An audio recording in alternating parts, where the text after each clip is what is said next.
The morning Daniel Mercer saw his neighbor through her kitchen window, he didn't know he was staring at a woman worth $3 billion.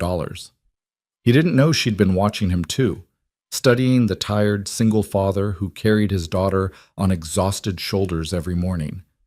What he saw was simply this: a woman standing in golden light, holding a cup of tea, looking more at peace than anyone he'd ever known.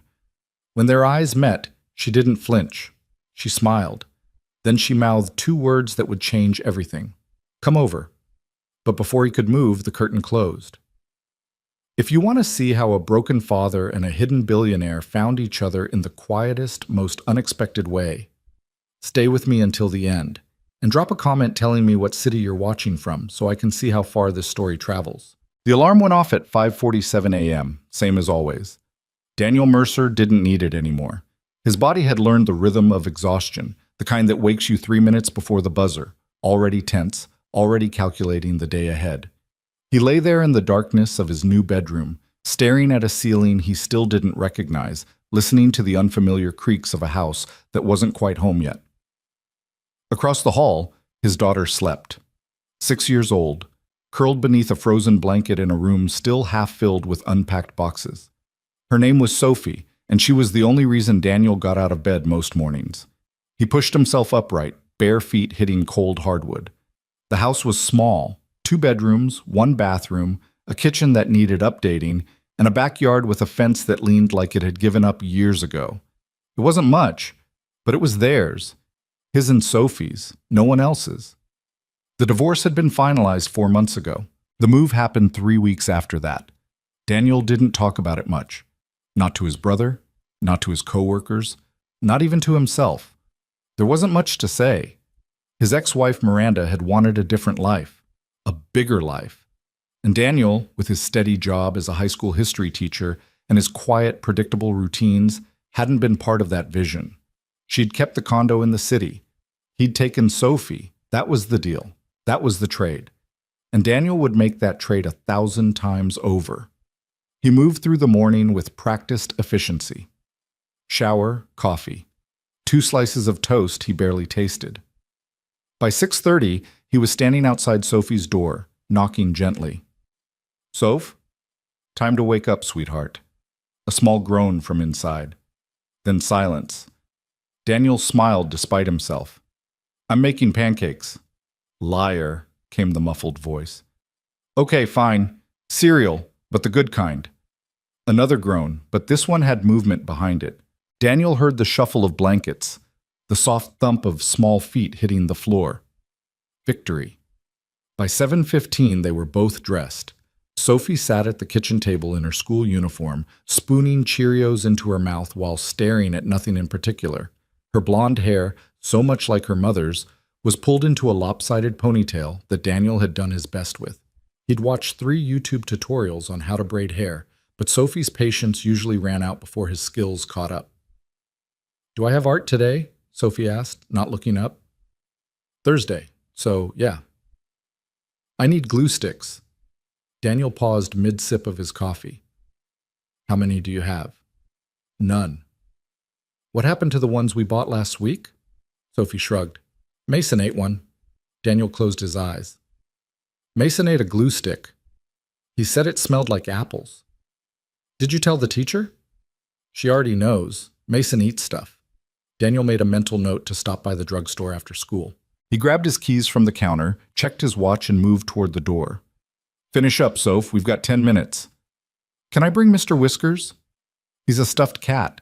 He doesn't need to go to 1st grade." "He gets lonely." Daniel looked at his daughter, really looked at her. She was staring down at her cereal bowl, shoulders slightly hunched, fingers gripping her spoon a little too tightly. She'd been doing that more lately, the small requests, the invisible anxieties, the need for things to feel safe. He softened. "Okay, but he stays in your backpack." Sophie's face lit up. "Thanks, Dad." And just like that, the tightness in Daniel's chest eased, just a little. They left the house at 7:28. Daniel locked the door behind them, backpack slung over one shoulder, Sophie's hand tucked into his.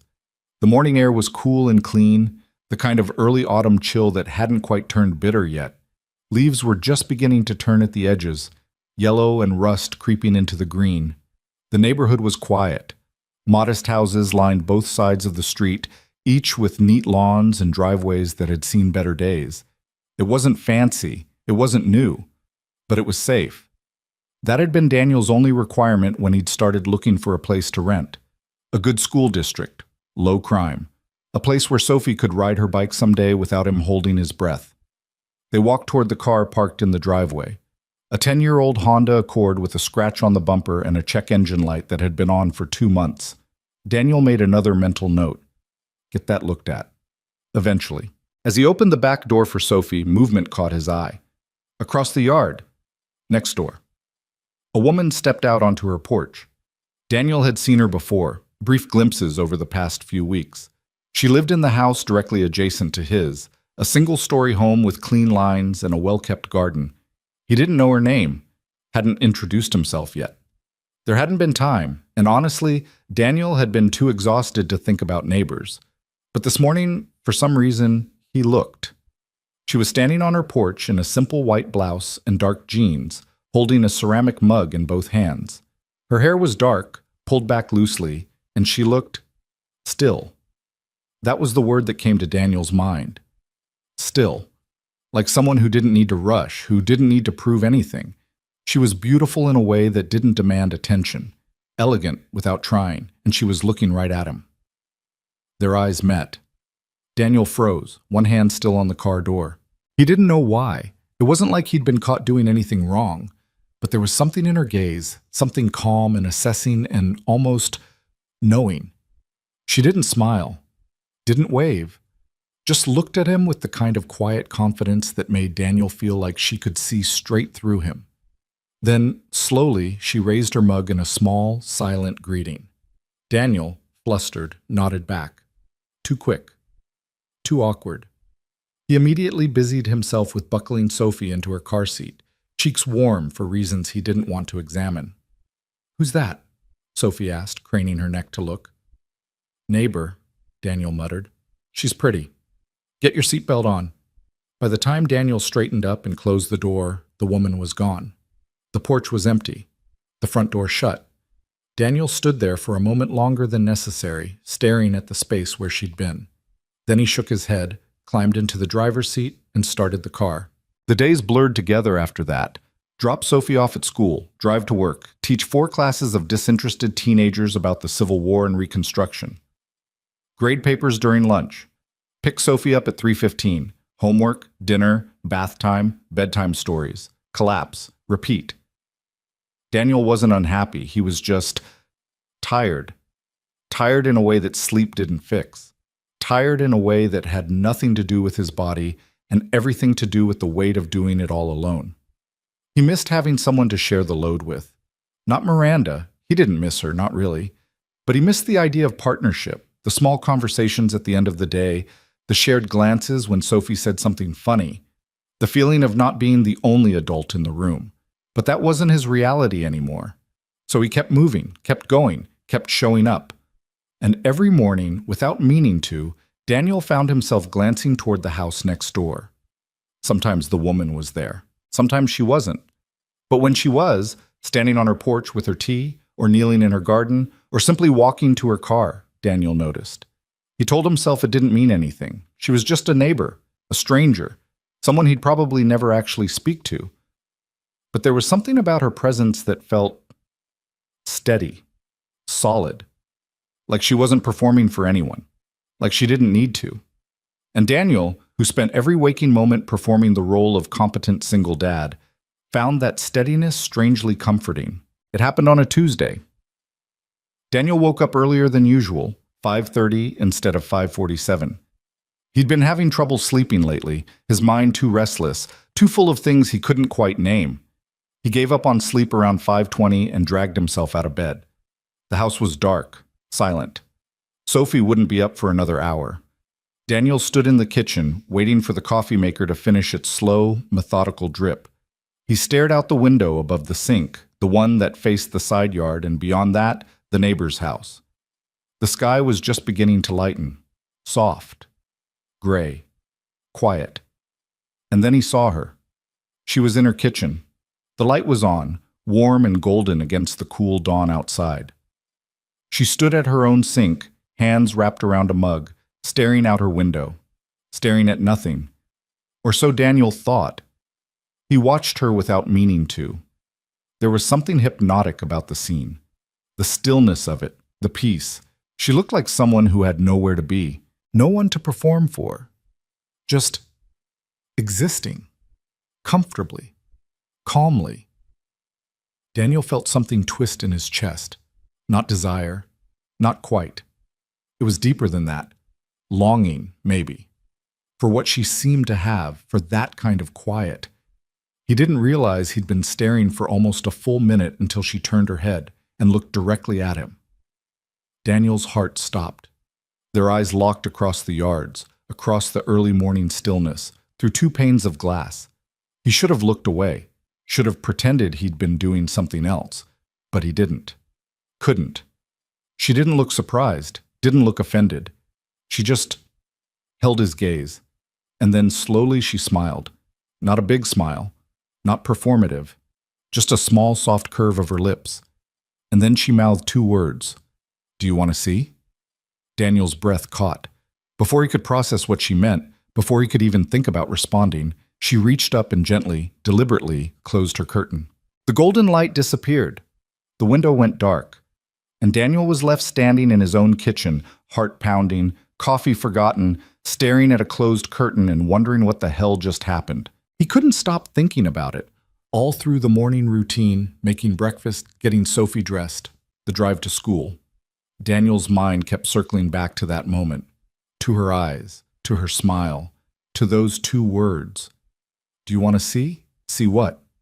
Her life? Her space? Her peace? Or something else entirely? It wasn't suggestive. It hadn't felt flirtatious. It had felt invitational, like she was offering him a glimpse of something real, something he'd been missing. But then she'd closed the curtain, and Daniel didn't know if that was a rejection or a test. He dropped Sophie off at school in a daze, barely hearing her chatter about art class and glue sticks. He drove to work on autopilot, his hands on the wheel, his mind somewhere else entirely. By lunch, he'd convinced himself he was overreacting. She was just being friendly, neighborly. He'd been staring into her kitchen like a creep, and she'd handled it with grace instead of calling the cops. That was all. But by the end of the day, when he picked Sophie up and drove home, Daniel's stomach was in knots. He told himself he wouldn't look. He told himself it didn't matter. But as he pulled into his driveway and helped Sophie out of the car, his eyes betrayed him. He looked. Her car was in the driveway. Lights were on inside the house. She was home. Daniel's pulse quickened. "Dad, I'm hungry," Sophie announced, tugging on his hand. Yeah, okay, let's get inside." He unlocked the door, ushered Sophie in, and went through the motions of making dinner. Mac and cheese, apple slices, a juice box. But his mind wasn't on the food, it was on the woman next door, and the question she'd asked without words. It happened after Sophie was in bed. Daniel had read her 3 stories, sung her one terrible lullaby, and finally gotten her to sleep by 8:30. He'd cleaned the kitchen, folded a load of laundry, and tried to watch TV. But he couldn't focus. By 9:15, he was standing at his own kitchen window again, staring at the dark curtain across the way. And that's when he heard it. A knock. Soft, deliberate, on his front door. Daniel's heart slammed into his throat. He moved through the house slowly, every step feeling surreal. Who knocked on doors at 9:15 on a Tuesday? No one. No one he knew, anyway. He reached the door, paused, took a breath, then opened it. She stood on his porch. The woman from next door. Up close now. Real. She was smaller than he'd expected, maybe 5'6", dark hair falling just past her shoulders, eyes that were warm and brown and impossibly calm. She wore the same jeans from that morning, a soft gray cardigan wrapped around her shoulders. She looked at him, really looked, and then she spoke. "I'm sorry if I made you uncomfortable this morning." Her voice was low, steady, the kind of voice that didn't need to be loud to be heard. Daniel blinked. "You, what?" "No, I'm the one who should apologize. I was staring. I didn't mean to." She held up a hand, stopping him gently. You weren't staring. You were looking. There's a difference. Daniel didn't know what to say to that. She smiled, small, kind. I'm Elena. Elena Whitmore. I live next door. Danielson, he managed. Daniel Mercer. I know. He frowned. You do? I saw your name on a package once. The mailman left it on my porch by mistake. She tilted her head slightly. You're a teacher. How did you... You have a World's Okayest Teacher mug. I saw it through your window. Daniel felt his face heat. Right, yeah. My brother got me that. Elena's smile widened just a fraction. I like it. It's honest. There was a pause. Not awkward, just present. Can I ask you something? Elena said. Sure. This morning, when you looked at me, what did you see? Daniel hesitated. It was a strange question, intimate in a way that didn't match the fact that they'd just met. But something about the way she asked it, the openness, the lack of judgment, made him want to answer honestly. Peace, he said finally. I saw someone who looked at peace. Elena's expression shifted. Something flickered in her eyes. Surprise, maybe, or recognition. That's a kind thing to say. It's true. She studied him for a long moment. Then she glanced past him, into the house. You have a daughter. Sophie. She's 6. And her mother? Daniel's jaw tightened. Not in the picture. Not anymore. Elena nodded slowly. She didn't offer pity, didn't say she was sorry. She just accepted the information like it was a fact, not a tragedy. That must be hard, she said simply. It is. Another pause. Then Elena reached into the pocket of her cardigan and pulled out a small folded piece of paper. She held it out to him. I don't usually do this, she said, but if you ever need help with anything, my number's on here. I mean it. Anything. Daniel took the paper, fingers brushing hers briefly. The touch was electric in its simplicity. Why? He asked. Elena met his eyes. Because I know what it's like to do everything alone. And I know how much it helps to have someone who just sees you. Before Daniel could respond, she stepped back. Good night, Daniel. Good night. She turned and walked back across the yard, moving with that same quiet grace he'd noticed before. Daniel stood in the doorway, watching until she disappeared into her house. Then he looked down at the paper in his hand. A phone number. Nothing else. He closed the door, leaned against it, and for the first time in months, Daniel Mercer smiled. The next morning, Daniel didn't look through the window. He didn't need to, because when he stepped outside with Sophie at 7:30, Elena was standing on her porch, waiting. She raised her mug in that same silent greeting, and this time, Daniel raised his hand back. Sophie noticed. Of course she did.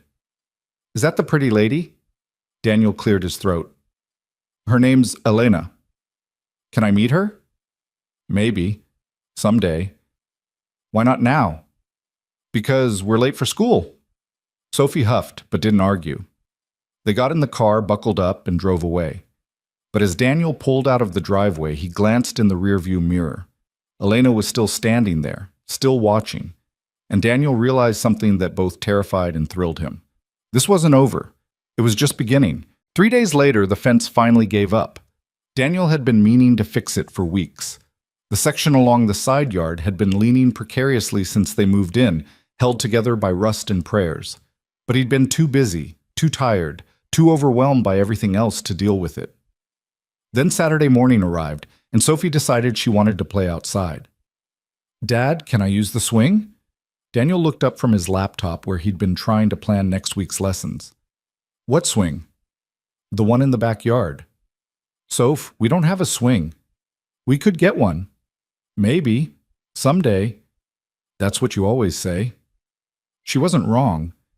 Daniel sighed, closed his laptop, and followed his daughter outside. The backyard was small but serviceable. Overgrown grass, a few scattered toys Sophie had brought from the old place, and that damn fence, leaning like a drunk at last call. Okay, Daniel said.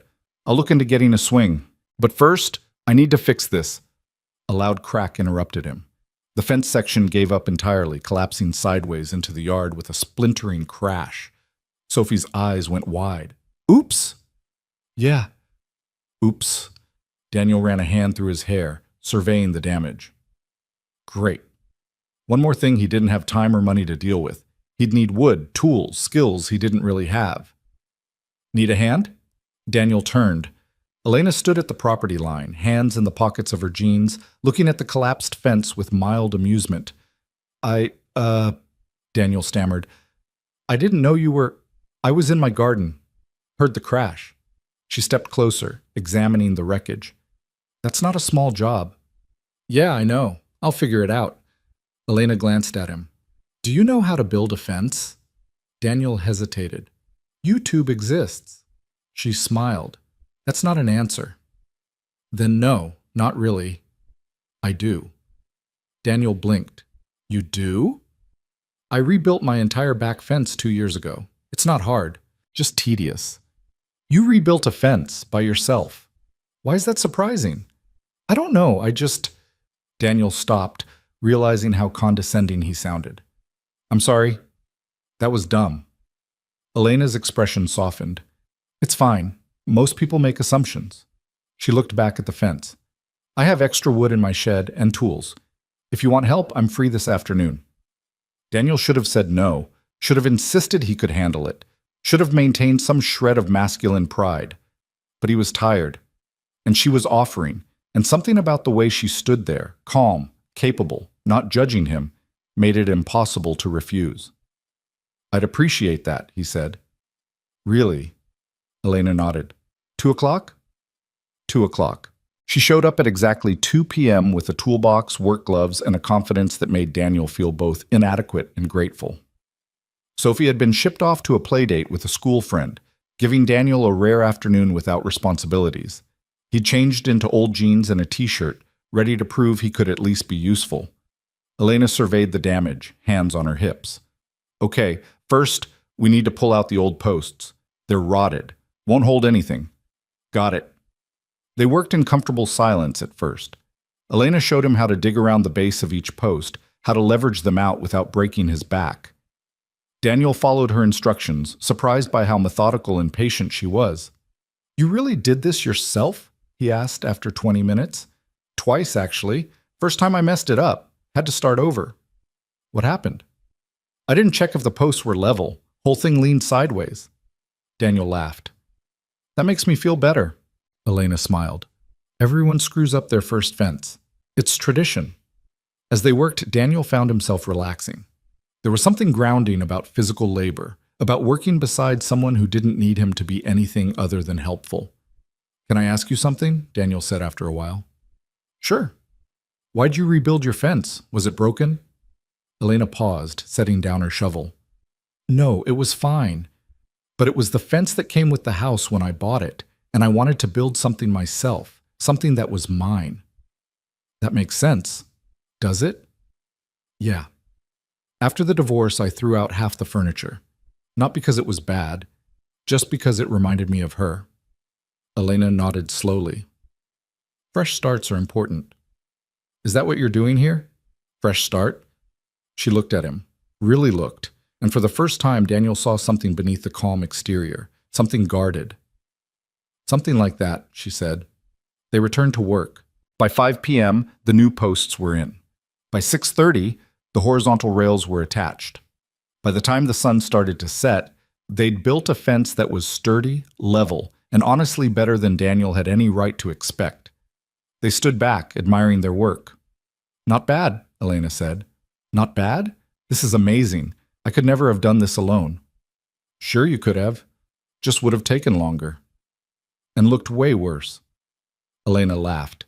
It was the first time Daniel had heard her really laugh. The sound was warm, genuine. It made something in his chest tighten. Thank you, he said. Seriously, you didn't have to do this. I wanted to. Why? Elena turned to face him fully. Dirt on her jeans, hair slightly mussed, eyes tired but bright. Because, she said simply, you looked like you needed help, and I know what it's like to need help and not ask for it. Daniel held her gaze. Something passed between them, unspoken, understood. Elena, don't, she said gently. Don't make it complicated. Let it just be what it is. And what is it? She smiled. Neighbors helping neighbors. Daniel nodded, even though he knew, they both knew, it was already more than that. After that, things shifted. Not dramatically, not obviously, but shifted nonetheless. Elena started appearing more often, not intrusively, just present. She'd wave when Daniel left for work. She'd smile when he came home. Once, she brought over a package that had been delivered to her house by mistake. And once, on a rainy Thursday afternoon, she knocked on his door holding 2 cups of coffee. Thought you might need this, she said. Daniel, who'd been drowning in ungraded essays, accepted it like a lifeline. You're a saint. Hardly. She didn't leave, just stood there on his porch, sipping her own coffee, looking out at the rain. Daniel joined her. They stood in silence, watching the water pour down. Do you ever miss it? Elena asked after a while. Miss what? Being married, having someone. Daniel considered the question. Sometimes. Not her, just the idea of not being alone. Elena nodded. I understand that. Were you married? No, but I was with someone once, for a long time. What happened? He wanted control. I wanted freedom. She paused. Those 2 things don't mix well. Daniel glanced at her. Do you regret it, leaving? Not for a second. The certainty in her voice surprised him, made him envious even. I wish I had that confidence, he admitted. You do. You just don't see it yet. How do you figure? Elena turned to face him. You left a marriage that wasn't working. You chose your daughter over comfort. You moved to a new place and started over. That takes guts, Daniel. He didn't know what to say, so he just stood there, coffee warming his hands, rain falling around them, and let her words sink in. Sophie met Elena by accident. It was a Saturday morning.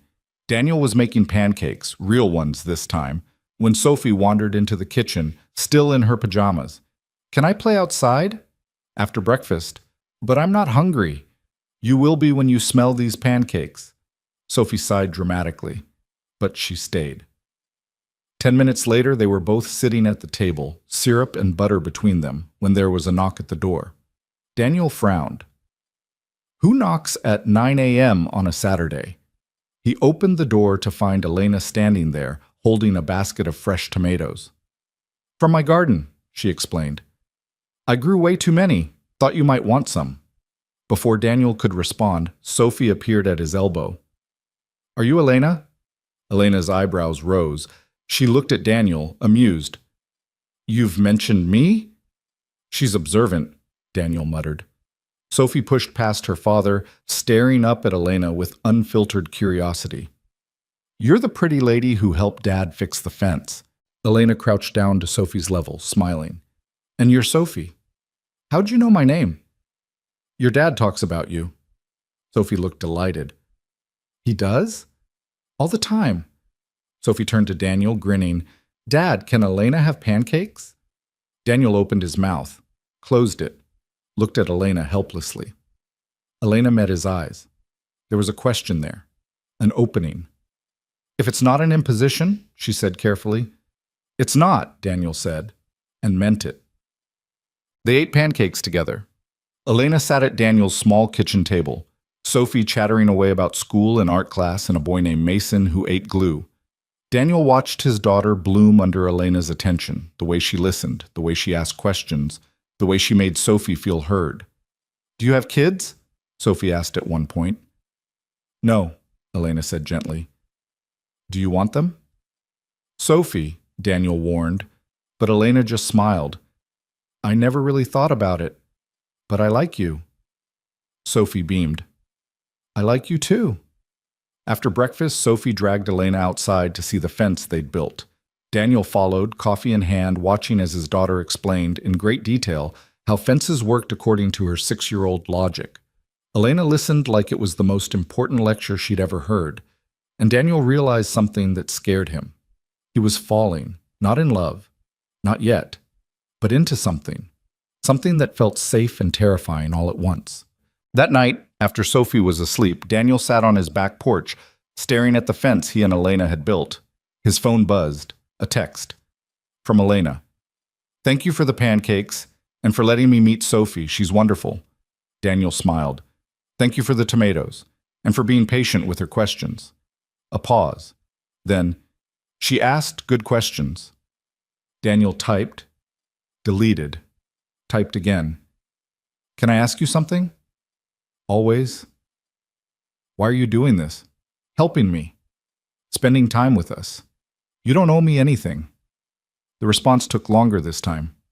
"Because loneliness recognizes loneliness, Daniel, and I'd rather we be less lonely together." Daniel stared at the screen, then he typed 4 words. "I'd like that too." Outside, the night was quiet. Inside, something was beginning, and Daniel Mercer, for the first time in a very long time, felt like maybe, just maybe, he wasn't carrying everything alone anymore. The weeks that followed moved like water, slow at first, then gathering momentum in ways Daniel didn't quite notice until he was already caught in the current.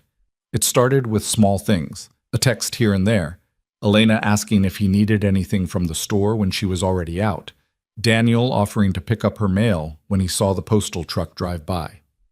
Little gestures that meant nothing and everything at the same time. Sophie became the bridge between them, as children often do. She'd see Elena in the yard and run over without hesitation, chattering about whatever had captured her imagination that day. And Elena, who Daniel was learning had more patience than anyone he'd ever met, would listen like Sophie's stories about playground politics and missing crayons were matters of international importance. "She's attached to you," Daniel said one afternoon, watching through the kitchen window as Sophie showed Elena a drawing she'd made at school. Elena had come over to help him figure out why his garbage disposal kept making a grinding noise. She'd fixed it in 10 minutes with a wrench and a flashlight, while Daniel mostly stood there feeling useless. "I'm attached to her too," Elena said, wiping her hands on a towel. "She's got a good heart." "She does. I just don't want her to be a bother." Elena looked at him sharply. "She's not. And you need to stop apologizing for taking up space, Daniel." He blinked. "I didn't realize I was doing that." "You do it constantly. Every time you ask for help, every time Sophie wants attention, every time you exist around other people." She softened. "It's like you think you're an inconvenience just by being here." Daniel felt something crack open in his chest. "My ex-wife used to say I was too much, too needy, too—" "Your ex-wife was wrong." The certainty in Elena's voice stopped him cold. "You don't know that," he said quietly. "I do. Because I've watched you for weeks now, and you're one of the least demanding people I've ever met. You carry everything yourself. You never ask for help unless someone forces it on you, and you apologize for things that don't need apologies." She stepped closer. "That's not being too much, Daniel. That's being too little to yourself." He didn't know what to say, so he just stood there, throat tight, wondering how this woman he'd known for less than 2 months could see him more clearly than people he'd known for years. "Thank you," he managed finally. Elena smiled. "You're welcome. Now stop breaking your garbage disposal." It broke itself. "Uh-huh. What did you put down there?" Daniel hesitated. "Potato peels?" "Daniel." "Sophie said it was fine." Elena laughed, that real warm laugh that made his entire kitchen feel brighter.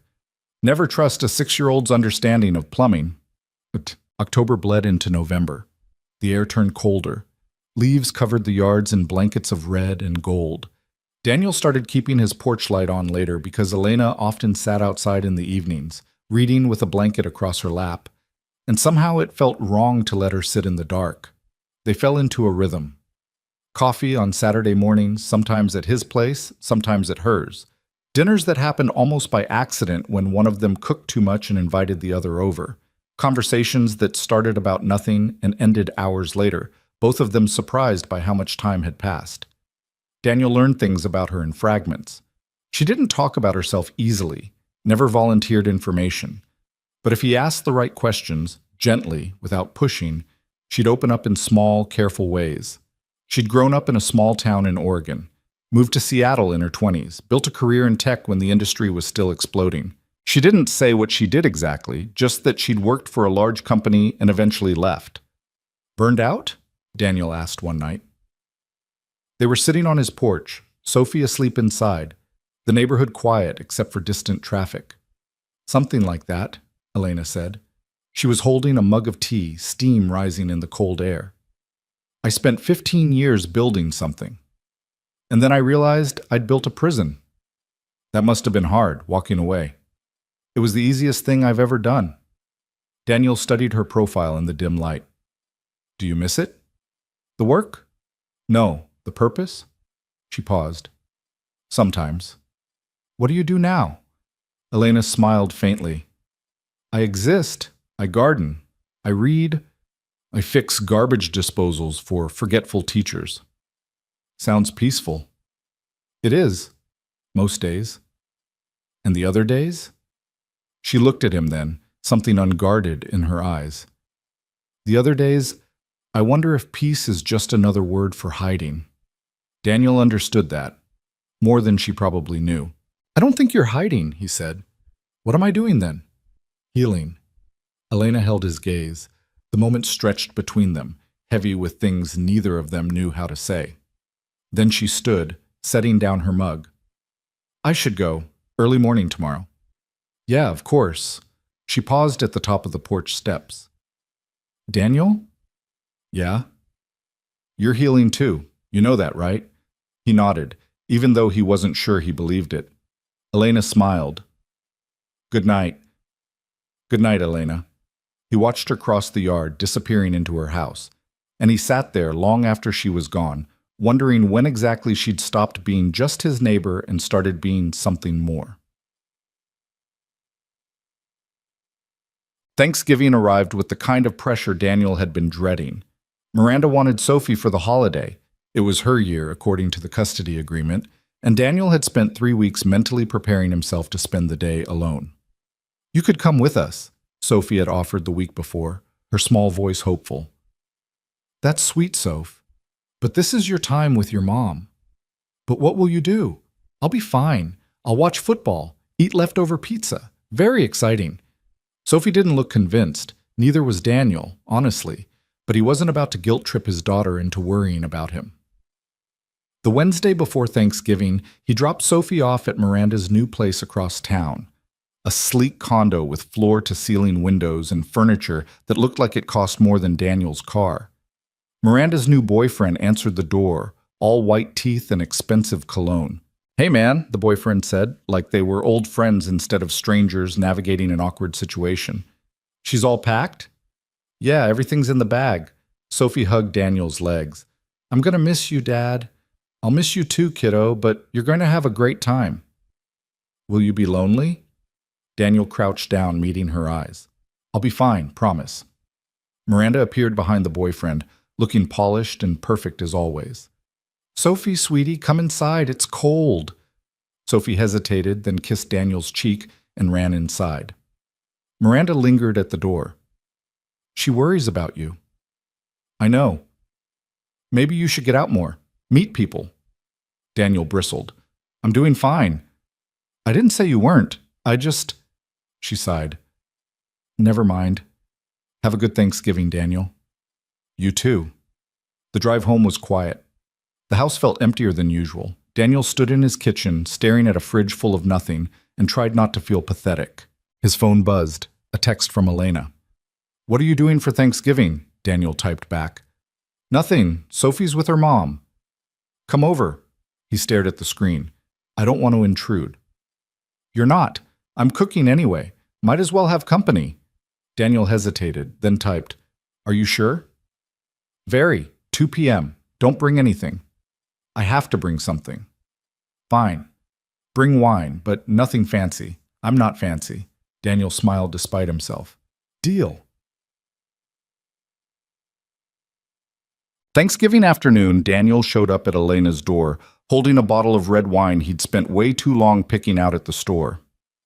He'd changed clothes 3 times, settled on jeans and a sweater, then second-guessed the whole thing.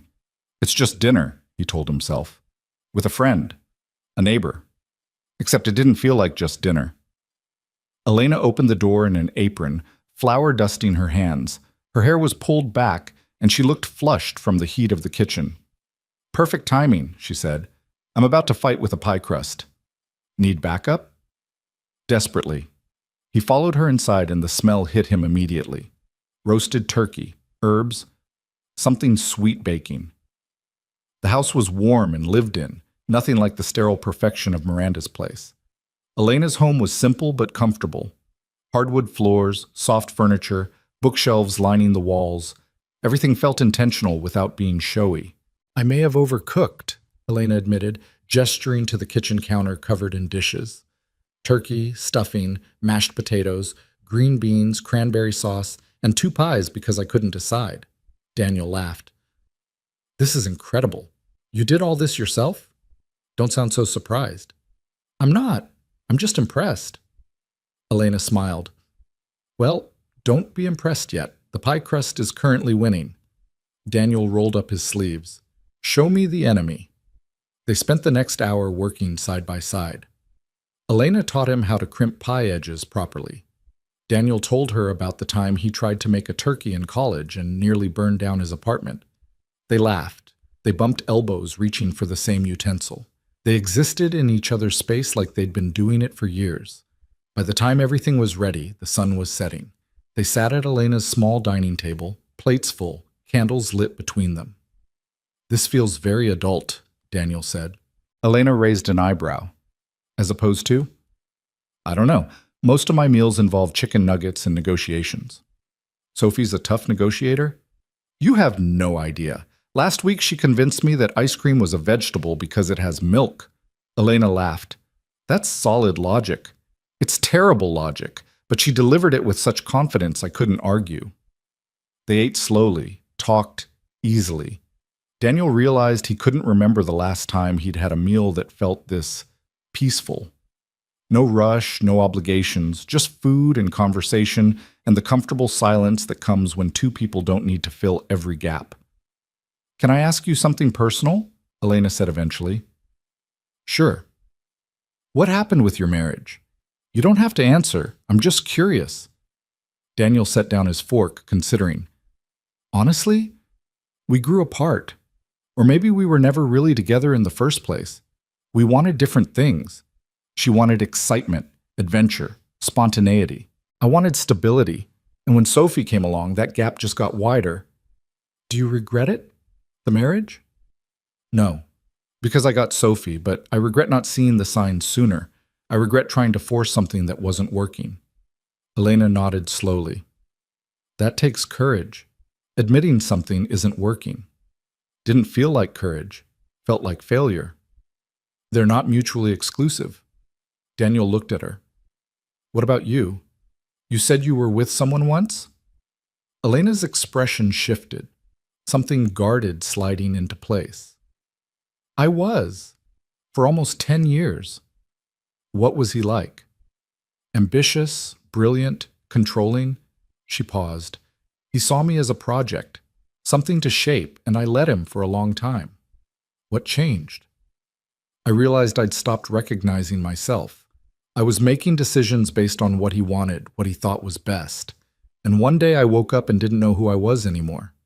She met Daniel's eyes. "So I left, walked away from everything we'd built together." "That must have been terrifying." "It was liberating." "Do you ever talk to him?" Elena's jaw tightened slightly. "No, he's persistent, likes to keep tabs on things he thinks belong to him. But I've made it clear we're done." Daniel heard something in her voice, something harder than usual. "Does he bother you?" "Not anymore. I made sure of that." There was a weight to those words. Daniel wanted to ask more, but something in Elena's posture told him she'd shared enough. "Well," he said lightly, "for what it's worth, I'm glad you left. Otherwise, I'd still have a broken garbage disposal." Elena smiled, tension easing. "True. Your plumbing needs me." "More than my plumbing." The words came out before Daniel could stop them. Elena's eyes widened slightly, then softened. "Yeah," she said quietly. "Mine too." They finished dinner, cleaned up together. Daniel washed while Elena dried, their movements synchronized like a dance they'd practiced. "Do you want to watch a movie?" Elena asked, hanging up the dish towel. "I should probably get home." "Why?" Daniel opened his mouth, closed it. He didn't have a good reason. The house would be empty. Sophie wouldn't be back until Sunday. He had nowhere to be. "Okay," he said. "Yeah, a movie sounds good." They settled on the couch, not touching, but close enough that Daniel could feel the warmth of her presence. Elena put on something old and comfortable, a classic neither of them had seen in years. Halfway through, Daniel felt his eyes getting heavy. The food, the wine, the comfort of Elena's living room. It all combined into a drowsiness he couldn't fight. "You can sleep if you want," Elena said softly. "I'm not sleeping. Your eyes are closed." "I'm resting them," she laughed quietly. "Okay, Daniel." He didn't mean to fall asleep, but somewhere between the movie's second act and the credits, exhaustion won. When he woke up, the room was darker. The movie had ended, and there was a blanket draped over him that hadn't been there before. Elena sat in the armchair across from him, reading by lamplight. "How long was I out?" Daniel asked, voice rough with sleep. "About an hour." "I'm sorry, I didn't mean to Stop apologizing." Elena set down her book. "You needed rest. You got it. That's allowed." Daniel sat up, rubbing his face. "I should go." "You don't have to." "Elena, I know, I'm just saying you don't have to." She stood, moving toward the kitchen. "Want coffee? Or are you planning to actually sleep tonight?" Daniel checked his watch. Almost 10 p.m. "Coffee sounds good, actually." They ended up back at the kitchen table, mugs between them, talking until well past midnight. About everything and nothing. About Sophie's upcoming winter concert. About Elena's garden plans for spring. About the book Elena was reading and whether Daniel would like it. "You should borrow it," Elena said, when I'm done." "I'm a slow reader." "That's fine. I'm not going anywhere." The words hung in the air, simple, but weighted with promise. Daniel met her eyes. "Neither am I." Elena smiled, not her usual small, controlled smile, but something wider, more open. "Good," she said. When Daniel finally left around 1 a.m., walking across the dark yard to his empty house, he felt something he hadn't felt in years. Hope. The Friday after Thanksgiving, Daniel woke to his phone ringing. Sophie's face filled the screen. "Hey, kiddo, how's it going?" "Dad!" Sophie's voice was bright but strained. "Can you come get me?" Daniel sat up, instantly alert.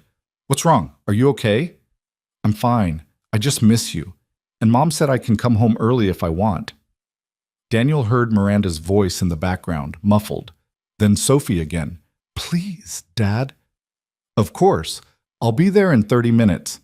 He threw on clothes, grabbed his keys, and made the drive across town. Miranda met him at the door, Sophie already packed and waiting. "She's been asking for you since yesterday," Miranda said, not unkindly. "I can take her for the rest of the weekend if that's easier."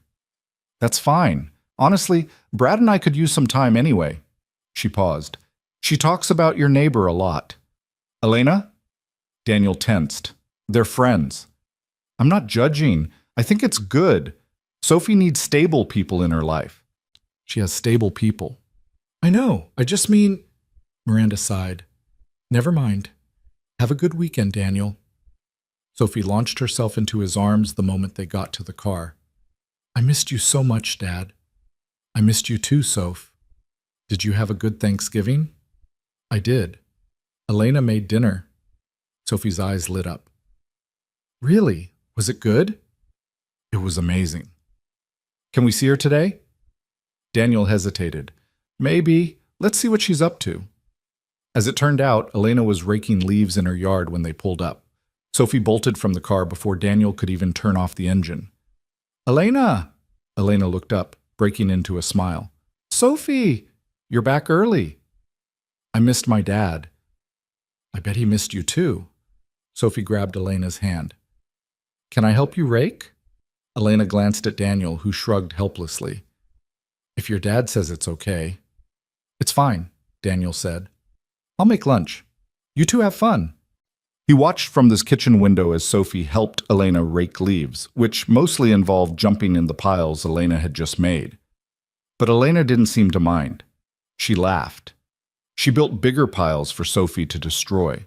She played like someone who understood that perfection mattered less than joy. And Daniel, making sandwiches in his kitchen, felt something dangerous taking root in his chest. This feeling, this life. He wanted it, not just for himself, but for Sophie too. He wanted Elena in their lives, not as a neighbor, not as a friend, as something more.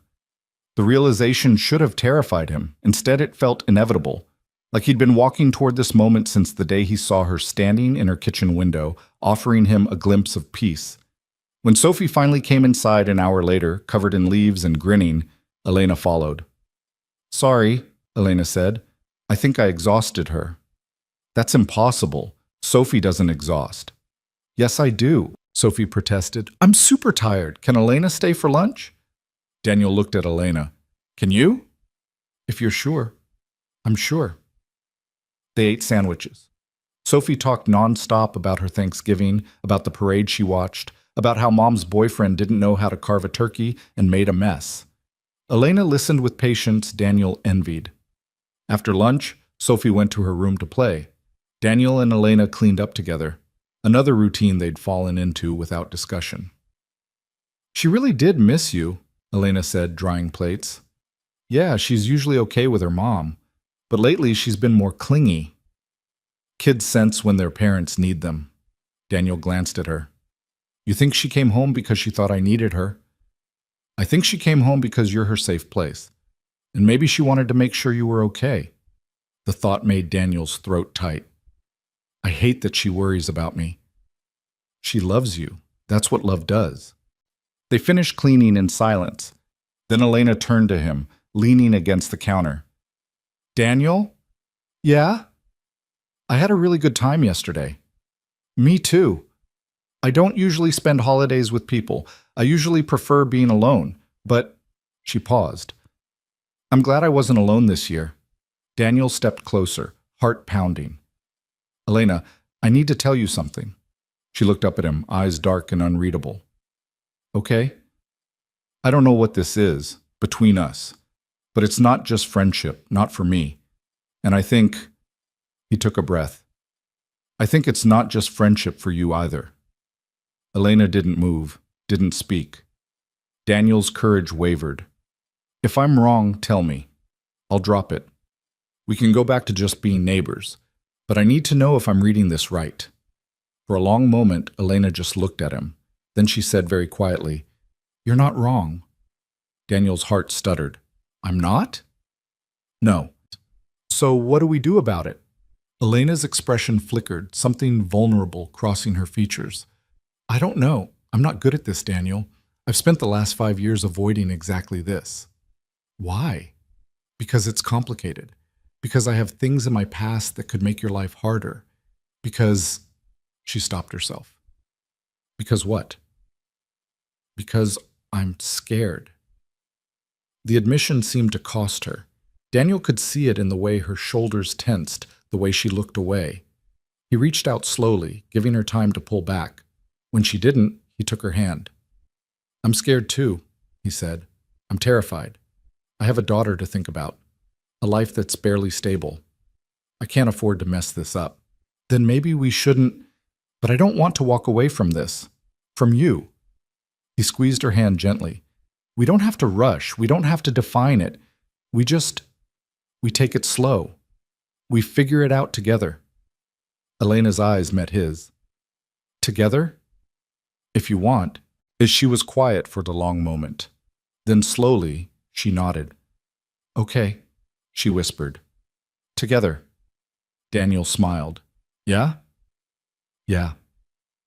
And standing in his small kitchen, their hands linked, the late afternoon sun filtering through the windows, Daniel felt something click into place. This wasn't an ending. It was a beginning.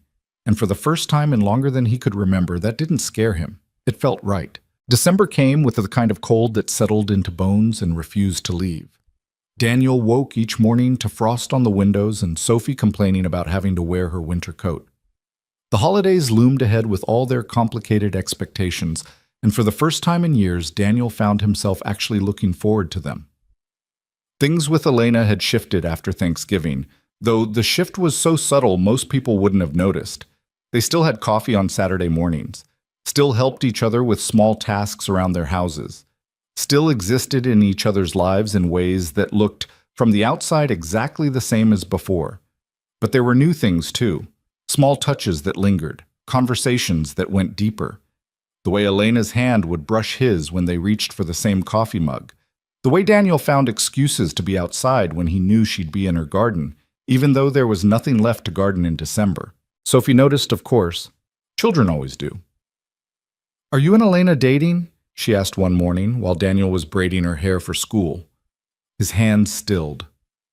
"What makes you ask that?" "You smile more when she's around, and you get all weird and nervous." "I do not get weird and nervous." Sophie twisted to look at him. "Dad, you dropped a plate yesterday when she came over, and you never drop plates." Daniel sighed. "It's complicated, Soph." "Do you like her?" He met his daughter's eyes in the mirror, 6 years old and already too perceptive for his own good. "Yeah, I do." "Does she like you?" "I think so." Sophie grinned. "Good. I like her too. She's nice, and she doesn't treat me like a baby." "You are kind of a baby." "Dad!" Sophie swatted at him, laughing. Daniel finished her braid, his chest tight with emotions he couldn't quite name. Love for his daughter, gratitude that she accepted Elena so easily, fear that he might mess this up and hurt them both. "If we do date," he said carefully, "would that be okay with you?" Sophie thought about it with the seriousness only a 6-year-old can muster. "Will she be around more?" "Probably." "Will she still help me with art projects?" "I'm sure she would." "Then yeah, it's okay." Sophie paused. "But Dad?" "Yeah?" "Don't get married super fast like Mom did. That was weird." Daniel felt something crack in his chest. He pulled Sophie into a hug. "I promise, no rushing anything." "Okay, good. Can we have pancakes now?" "We're already late for school." "Pancakes make everything better, though." "That's not how time works, Soph." But he made pancakes anyway. They were 15 minutes late. It was worth it. What? The first real date happened almost by accident. Sophie was spending the weekend with Miranda again, and Daniel had resigned himself to another quiet couple of days alone. He was grading papers on his couch when Elena texted, "There's a Christmas market downtown. Want to come?" Daniel stared at his phone. They'd been dancing around this for weeks. Coffee wasn't a date. Fixing fences wasn't a date. But going to a Christmas market together? That felt intentional. That felt like crossing a line they'd both been carefully avoiding. He typed back before he could overthink it. "Pick you up in 20? I'll drive. You bought wine last time." "That was Thanksgiving." "And? We're keeping score now?" Daniel smiled. "Fine. 20 minutes. Elena's car surprised him. He'd expected something practical, maybe a sedan or a small SUV. Instead, she drove a vintage Mercedes, immaculately maintained deep blue, the kind of car that whispered wealth without shouting it. "Nice ride," Daniel said, sliding into the passenger seat. Elena shrugged, pulling away from the curb. "It was a gift to myself. After I left Seattle." "Some gift." "I spent 15 years driving practical cars because he said luxury was wasteful. So when I left, I bought the most impractical, beautiful car I could find." She glanced at him. "Petty?" "Justified." The drive downtown took 30 minutes. They talked easily about nothing important. The weather, Sophie's upcoming school concert, whether Die Hard counted as a Christmas movie. But underneath the casual conversation, Daniel felt the current of something bigger. Something neither of them was quite ready to name. The Christmas market was crowded and bright, strung with lights that turned the cold December evening into something magical. Vendors sold everything from handmade ornaments to roasted chestnuts, and the air smelled like cinnamon and pine. Elena walked beside him, hands tucked into the pockets of her wool coat, her breath making small clouds in the cold air. She looked different here, away from their quiet street. More relaxed, more herself. Do you do this every year? Daniel asked, stopping at a booth selling hand-carved wooden toys. I used to when I first moved here. Then I stopped for a while. She picked up a small wooden horse, examining it. This year felt like the right time to start again. What changed? Elena set down the horse, meeting his eyes. I'm not alone this year. The words hit Daniel square in the chest. He wanted to say something meaningful, something that matched the weight of what she'd just admitted. But a vendor interrupted, asking if they needed help, and the moment passed. They wandered through the market for over an hour. Elena bought Sophie a hand-painted ornament shaped like a star. Daniel bought Elena a scarf he caught her eyeing at one of the stalls, deep green wool that brought out the warmth in her eyes. You didn't have to do that, she protested. I wanted to. Daniel, let me do nice things for you, Elena. Please. She looked at him for a long moment, then wrapped the scarf around her neck. Thank you. You're welcome. They stopped at a food truck selling hot chocolate and found a bench away from the crowds. The city sparkled around them, holiday lights reflecting off store windows, couples and families moving past in happy, oblivious clusters. This is nice, Elena said softly. Yeah, it is. I haven't done this in a long time. Just existed. Without planning or worrying or analyzing everything. Daniel took a sip of his hot chocolate. You seem like someone who analyzes everything. I am. It's exhausting. So stop. It's not that easy. Why not? Elena was quiet for a moment, her fingers wrapped around her cup. Because the last time I stopped analyzing, I ended up trapped in a relationship with someone who controlled every aspect of my life. So now I analyze everything. It's safer. Daniel set down his cup. Elena, I need you to know something. She looked at him. I'm not him. I don't want to control you. I don't want to change you. I just want to know you. I know that. Rationally, I know that. But I'm still scared. Daniel reached over slowly, giving her time to pull away. When she didn't, he took her hand. That's okay. I'm scared too. We can be scared together. Elena's fingers tightened around his. What if I mess this up? What if you don't? She laughed, a short, slightly broken sound. You're very optimistic for someone going through a divorce. Divorced? Past tense, and I'm not optimistic. I'm just tired of letting fear make my decisions. When did you get so wise? I have a 6-year-old. She teaches me things. Elena smiled, her thumb brushing across his knuckles. They sat like that for a while, hands linked, watching the Christmas market move around them. And Daniel thought maybe this was what happiness felt like. Not fireworks or grand gestures, just sitting on a cold bench, holding hands with someone who saw him completely and chose him anyway. Then Elena's phone rang. She pulled it out, glanced at the screen, and her entire body went rigid. What's wrong? Daniel asked. Elena stared at the phone like it was a live grenade. It's him. Him?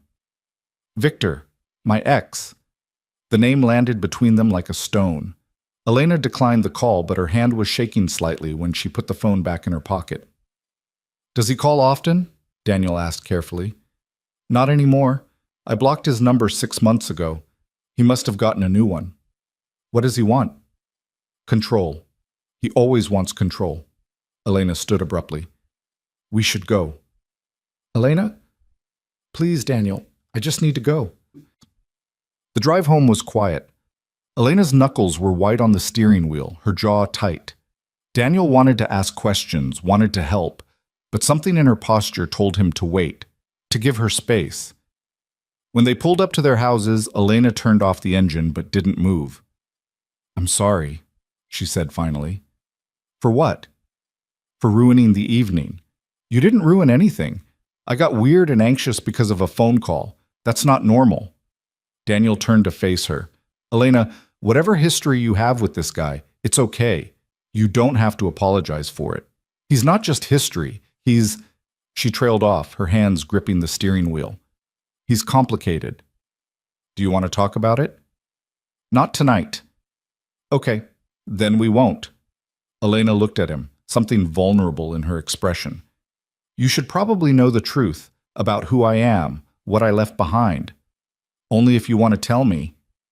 I don't want to, but you deserve to know. She took a breath. I'm not just someone who worked in tech, Daniel. I built a company, a very successful company. And when I left behind $3 billion. Daniel blinked. The number was so absurd he almost laughed. I'm sorry, what? I'm a billionaire. Or I was. I signed most of it away when I left. Gave it to people who deserved it more than I did, but I kept enough to live comfortably. Very comfortably. Daniel sat back, processing. You're serious? Yes. And this Victor guy was my business partner and my fiancé, until I realized he cared more about the company than he ever cared about me. Elena's voice was flat, emotionless. He didn't take the breakup well, especially when I walked away from everything we'd built. How long ago was this? 5 years? And he's still calling you? He's persistent. He thinks I owe him something, my attention, my obedience, maybe even myself. She looked at Daniel. I'm telling you this because if we're going to do this, whatever this is, you need to know what you're getting into. My life isn't simple. My past isn't simple. And Victor, she paused. Victor doesn't let go easily. Daniel was quiet for a long moment. Then he said, Do you have a good security system? Elena blinked. What? Security system, cameras, alarms, that kind of thing. Yes. Why? Good. Keep it on. And if he shows up, you call the police. Then you call me. Daniel, you don't understand. I understand that you're scared of someone from your past. And I understand that money doesn't make you any less deserving of safety and respect. He reached for her hand again. You being a billionaire doesn't change anything for me, Elena. Except maybe I'll let you buy dinner next time. Elena stared at him. Then she laughed. A real laugh that broke the tension. You're not freaked out? I'm processing. But no, not freaked out. Most people would be. I'm not most people. Elena squeezed his hand. No, you're really not. They sat in the car for another few minutes, neither wanting the night to end despite how it had shifted. Finally, Elena walked Daniel to his door. Thank you, she said, for tonight, for listening, for not running. I'm not going anywhere. You say that now. I'll say it tomorrow too, and the day after that. Elena smiled, but it didn't quite reach her eyes. Good night, Daniel. Good night.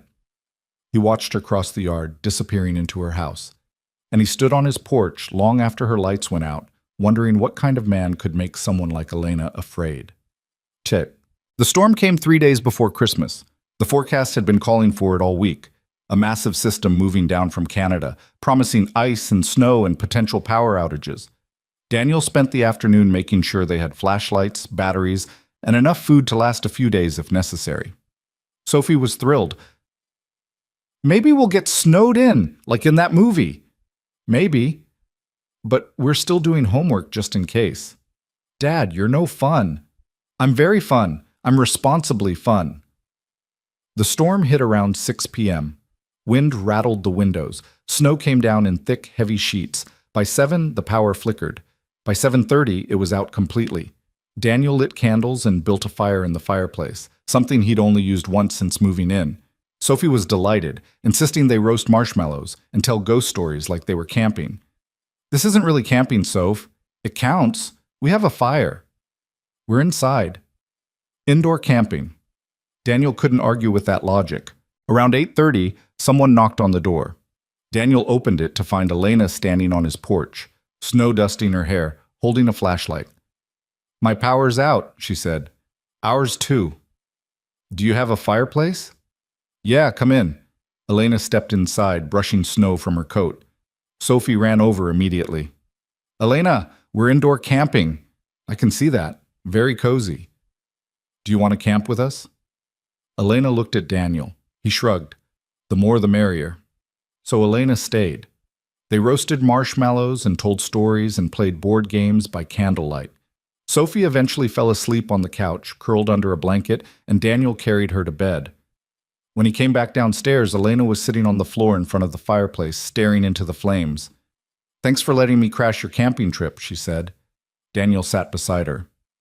Thanks for joining it. They were quiet for a while, the fire crackling between them. Outside, the storm raged. Inside, it felt safe, separate from the world. I haven't told anyone about Victor in years, Elena said suddenly. Not friends, not family, no one. Why did you tell me? Because you asked, because you didn't push, because... She turned to look at him. Because I wanted you to know the truth, even if it meant you'd walk away. I told you I'm not walking away. People say that. Then they meet Victor and realize the kind of chaos he brings, and they leave. Has that happened before? Once. Someone I thought I could trust. Victor showed up, made a scene, and that was it. Over. Daniel moved closer. Elena, I'm a high school history teacher raising a 6-year-old alone. I've dealt with helicopter parents, teenage drama, and custody negotiations. Your ex doesn't scare me. He should. He's relentless when he wants something. And what does he want? Me, the company, control. Elena's voice was tight. He can't have the company anymore. I made sure of that. But he still thinks he can have me. Does he know where you live? I don't think so. I've been careful. But the phone call could mean he's looking, or could mean nothing. She rubbed her face. I don't know, and not knowing makes me paranoid. Daniel reached out, gently turning her face toward him. You're not paranoid. You're protecting yourself. There's a difference. Elena's eyes met his, firelight dancing in their depths. What if he finds me? What if he shows up and ruins everything? Then we deal with it. Together. You keep saying that. Together. Because I mean it. Something shifted in Elena's expression. Something that looked like trust, like hope. She leaned forward, closing the distance between them, and kissed him. It wasn't their first kiss. They'd shared a brief, hesitant one the week before, both too nervous to let it go anywhere. But this was different. This was deliberate. Real. Daniel kissed her back, one hand cupping her face, the other resting on her waist. She tasted like marshmallows and wine, and she fit against him like she'd been designed to be there. When they pulled apart, both breathless, Elena rested her forehead against his. I'm still scared, she whispered. Me too. But I want this. I want you. Then you've got me. They sat there, wrapped in each other, the fire warming them both. Outside, the storm howled, but inside they were safe, at least for now. The next morning brought unexpected silence. Daniel woke on the couch, Elena asleep beside him, her head on his shoulder. The fire had burned down to embers. Snow was still falling outside, blanketing everything in white. His phone buzzed, a text from Miranda. Roads are closed. Can't get Sophie today. Is she okay with you? Daniel typed back. She's fine. Stay safe. Sophie appeared in the doorway, rubbing her eyes. Is Elena still here? Yeah, she fell asleep. Can we make pancakes? If we're quiet. They crept to the kitchen, trying not to wake Elena. Daniel made pancakes while Sophie set the table, and they were halfway through breakfast when Elena appeared, looking rumpled and soft in the morning light. Good morning, Daniel said. Morning? She smiled at Sophie. Pancakes? Dad's specialty. I thought his specialty was burning things. Sophie giggled. That too. Elena joined them at the table, and they ate together like it was the most natural thing in the world, like they'd done this 100 times before. After breakfast, Daniel stepped outside to assess the storm damage. The snow was deep, at least a foot, maybe more. His car was completely buried. The street was empty, impassable. Elena joined him on the porch. We're stuck. Looks like it. I should probably get back to my house. Or you could stay. It's warm here, and Sophie would love it. Elena hesitated. Daniel, I don't want to overstep. You're not. Stay. Please. She looked at him, something soft in her expression. Okay. They spent the day together, built snowmen with Sophie, watched movies, made hot chocolate, and for a few perfect hours the rest of the world didn't exist. But then Elena's phone rang again. Same number. Same name flashing on the screen. Victor. This time Elena answered. Stop calling me. Daniel couldn't hear the other side of the conversation, but He watched Elena's face go pale. You're not welcome here. I made that clear. A pause. I don't care what you want. We're done. We've been done for 5 years. Another pause, longer this time. If you show up, I'll call the police. I'm not afraid of you anymore, Victor. She hung up. Her hands were shaking. Daniel moved to her side immediately. What did he say? He knows where I am. He's coming. When? He didn't say, but soon. Elena looked up at Daniel, fear written across her face. I need to leave before he shows up and drags you into this. Elena, no, you don't understand. When Victor wants something, he doesn't stop. He'll dig into your life, your past, Sophie's custody arrangement. He'll find every vulnerability and exploit it. Then let him try. Daniel, please. No. Daniel took her hands firmly. You're not running. Not from me. Not from this. If he shows up, we face him. Together. This isn't your fight. Yes, it is. Because you're part of my life now. Which means your problems are my problems. Elena's eyes filled with tears. I never should have let this happen. I never should have gotten close to you. Well, you did, and I'm not sorry about it. You will be. When he shows up and makes your life hell. Maybe. Or maybe he'll realize you're not alone anymore and back off. Victor doesn't back off. Daniel pulled her into his arms, holding her tight. Then we'll deal with it, whatever comes. We'll deal with it. Elena buried her face in his chest. I'm so tired of being scared. I know, but you're not alone anymore. They stood like that for a long time, snow falling outside, the future uncertain, but the present solid.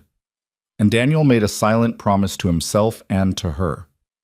Whatever this Victor brought to their door, he'd face it, because Elena was worth fighting for. And he wasn't about to let anyone take that away. Victor Hale arrived on a Tuesday morning, 3 days after the storm had passed, and the roads had cleared. Daniel was loading Sophie into the car for school when a black Tesla pulled up to the curb in front of Elena's house. The car was sleek and expensive, the kind that announced its owner's wealth before he even stepped out. The man who emerged was tall, easily 6'2", with silver-streaked dark hair styled perfectly despite the early hour. He wore a charcoal suit that probably cost more than Daniel's monthly salary, and he moved with the kind of confidence that came from never being told no. Daniel's stomach dropped. He knew immediately who this was. Sophie tugged on his hand. Dad, we're gonna be late. Just a second, Soph. Victor was walking up Elena's front path, briefcase in hand, moving like he owned the place. Daniel watched him ring the doorbell once, twice, then peer through the window. Elena didn't answer. Victor stepped back, pulling out his phone. A moment later, Daniel heard Elena's phone ringing inside her house, loud enough to carry across the yard in the quiet morning air. She still didn't answer. Victor's jaw tightened. He looked around, assessing the neighborhood with the calculating gaze of someone used to evaluating assets. His eyes landed on Daniel. For a moment, they just stared at each other. Then Victor smiled, cold and sharp. He walked down Elena's path and crossed the yard toward Daniel's driveway. Excuse me, Victor called out, his voice smooth and practiced. I'm looking for Elena Whitmore. Have you seen her? Daniel straightened, keeping Sophie slightly behind him. Who's asking? Victor Hale. I'm an old friend of Elena's. Friend? Victor's smile didn't waver. Business associate, actually. We have some unfinished matters to discuss. She's not home. Her car's in the driveway. Then maybe she doesn't want to see you. Victor's expression shifted, just slightly, a crack in the polished exterior. And you are? Her neighbor. Just her neighbor? Daniel met his gaze steadily. Is there something you need, Mr. Hale? Because my daughter and I are running late. Victor glanced down at Sophie, who was staring up at him with open curiosity. His expression softened in a way that felt calculated. Of course. I apologize for keeping you. He reached into his pocket and pulled out a business card. If you see Elena, would you give her this? Tell her it's important. Daniel took the card without looking at it. Sure. Appreciate it. Victor's eyes lingered on Daniel for a moment longer, assessing. Then he turned and walked back to his car. Daniel waited until the Tesla pulled away before he moved. His heart was pounding, adrenaline coursing through him even though nothing had actually happened. "Who was that?" Sophie asked. "Someone Elena used to know." "He was fancy." "Yeah, he was." Daniel got Sophie buckled in and drove her to school on autopilot, his mind racing. He needed to tell Elena that Victor had been there, needed to make sure she was okay. The moment he dropped Sophie off, he texted Elena. "Victor was just at your house. Are you okay?" No response. Daniel tried calling. It went straight to voicemail. By the time he got home, his anxiety had transformed into something sharper. He knocked on Elena's door, then knocked again when she didn't answer. "Elena, it's me. I know you're in there." Silence. "Please, I just need to know you're okay." Finally, the door opened. Elena stood there in sweatpants and an oversized sweater, her hair pulled back, eyes red-rimmed like she'd been crying. She looked smaller somehow, diminished. "He was here," she said flatly. "I know, I saw him." "Did he talk to you?" "Briefly. He gave me his card, asked me to tell you to call him." Elena's laugh was bitter. "Of course he did." "Elena, what's going on?" She stepped back, letting him inside. The house was dark, curtains drawn, the morning light blocked out. It felt like she'd been hiding. "He's not going to leave," Elena said, her voice hollow. "I thought maybe if I ignored him long enough, he'd get the message. But Victor doesn't take hints. He doesn't take no. He just keeps coming." Daniel closed the door behind him. "What does he want?" "Me. The company. Our old life." Elena sank onto her couch, pulling her knees to her chest. "He's been trying to rebuild what we had. The business, the empire. But he can't do it without me. I was the one with the vision. He was just the one who knew how to monetize it. So he wants you to come back. He thinks I will. He thinks if he just pushes hard enough, reminds me of what we had, I'll cave." She looked up at Daniel.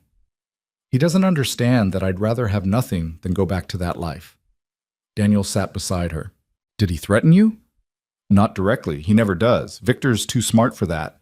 He just applies pressure, finds leverage, makes life difficult until you give him what he wants." "What kind of leverage?" Elena was quiet for a long moment.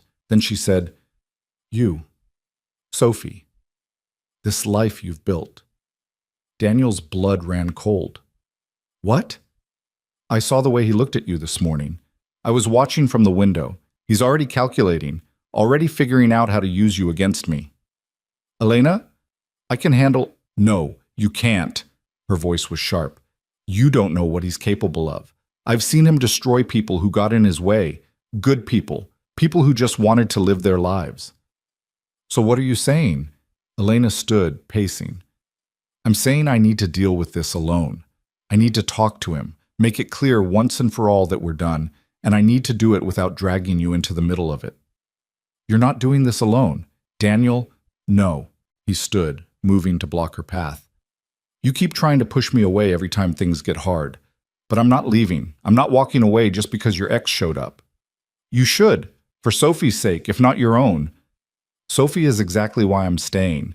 Because I want her to see that when someone you care about is in trouble, you don't run. You stand with them." Elena's eyes filled with tears. "He could make things very difficult for you. Your job, your custody arrangement. He has resources, Daniel, more than you can imagine. Let him try." "You don't mean that." "Yes, I do." Daniel took her hands. "Elena, I know you're scared. I know this feels impossible. But running didn't work. Hiding didn't work. Maybe it's time to face him head on. And say what? The truth. That you're done. That you've moved on. That he has no power over you anymore." Elena pulled her hands away. "He'll never believe that." "Then make him believe it." She looked at him for a long moment, something shifting in her expression. Fear, yes, but also something else. Something that looked like determination. "I need to think," she said finally. "Okay? Alone. Please." Daniel wanted to argue, wanted to stay and make sure she didn't spiral, but he also knew when to give someone space. I'm right next door if you need me. Elena nodded, not meeting his eyes. Daniel left, but he didn't go far. He spent the rest of the day watching Elena's house from his window, waiting for Victor to return. The Tesla never came back, but Daniel's anxiety didn't ease. That evening, after he picked up Sophie from school and made dinner and helped with homework, his phone buzzed, a text from Elena. I'm going to meet with him tomorrow, alone. Please don't try to stop me. Daniel stared at the message, his chest tight. He typed back. Where? Downtown. Neutral territory. Public place. What time? 2 p.m. Daniel hesitated, then wrote, I won't stop you, but I'll be nearby if you need me. Daniel, you don't have to. I know, but I'm going to anyway. A long pause. Then, thank you. But Daniel called in sick to work the next day, the first time he'd done that in 3 years. He arranged for Sophie to go home with a friend after school, giving himself the afternoon free. At 1:30, he drove downtown and parked near the coffee shop Elena had mentioned in a follow-up text. He could see her through the window, already seated at a corner table, her hands wrapped around a mug she wasn't drinking from. She looked small, nervous, but also resolved. Daniel stayed in his car, watching, waiting. Victor arrived at exactly 2 p.m. He walked into the coffee shop like he owned it, drawing attention without trying. Several people looked up as he passed. He spotted Elena immediately and made his way to her table. Daniel couldn't hear what they were saying, but he watched their body language. Victor sat across from Elena, leaning forward, gesturing as he spoke. Elena sat rigid, her expression carefully neutral. The conversation went on for 10 minutes. 15, 20. Then Victor reached across the table and took Elena's hand. She pulled away immediately. Victor's expression darkened. He leaned closer, his voice rising enough that Daniel could see people at nearby tables glancing over. Elena stood. Victor grabbed her wrist. Daniel was out of his car before he could think. He crossed the street and entered the coffee shop, adrenaline sharpening everything. Elena was trying to pull her arm free. Victor was still holding on, his grip tight enough to hurt. Let go of her, Daniel said, his voice cutting through the ambient noise. Victor looked up, surprised. Then his expression shifted to something colder. This is a private conversation. Doesn't look private. Looks like she's trying to leave and you won't let her.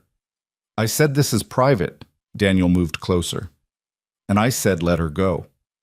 For a moment, nobody moved. The coffee shop had gone quiet, all eyes on them. Then Victor released Elena's wrist and stood, squaring his shoulders. He was taller than Daniel by several inches, broader, more intimidating, but Daniel didn't back down. Who the hell are you? Victor demanded. Someone who cares about her, which is more than I can say for you. Victor's jaw tightened.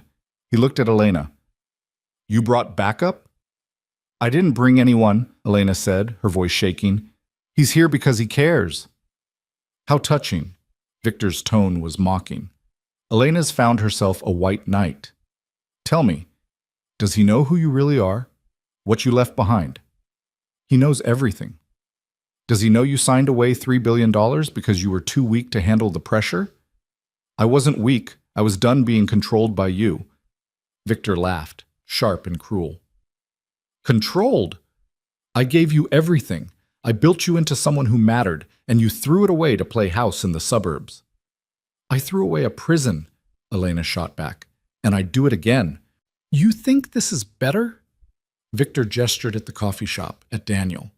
This mediocre life with mediocre people? Daniel stepped forward. That's enough. Victor turned on him. Stay out of this. You have no idea what you're interfering with. I know enough. I know you're harassing someone who's made it clear she doesn't want anything to do with you. Harassing? Victor's smile was cold. I'm trying to have a conversation with my former partner about business matters that concern both of us. She's not your partner anymore. That's not your decision to make. No, it's hers, and she's made it. Victor's eyes narrowed. You really think you can protect her from me? You're a school teacher, what? Making 40 grand a year? Living in a rental house? I could destroy your life before breakfast. Maybe. But threatening me just proves her point, that you're not here because you care about her. You're here because you need to control her. Something dangerous flashed in Victor's eyes. Careful. Or what? You'll sue me? You'll dig into my background? Go ahead. I've got nothing to hide and nothing to lose. Daniel moved to stand beside Elena. But she's not coming back with you. She's not signing anything. She's not giving you what you want. So you can leave now, or I can call the police and let them explain trespassing laws. Victor stared at him, anger simmering beneath the polished exterior. Then he looked at Elena. This is what you want?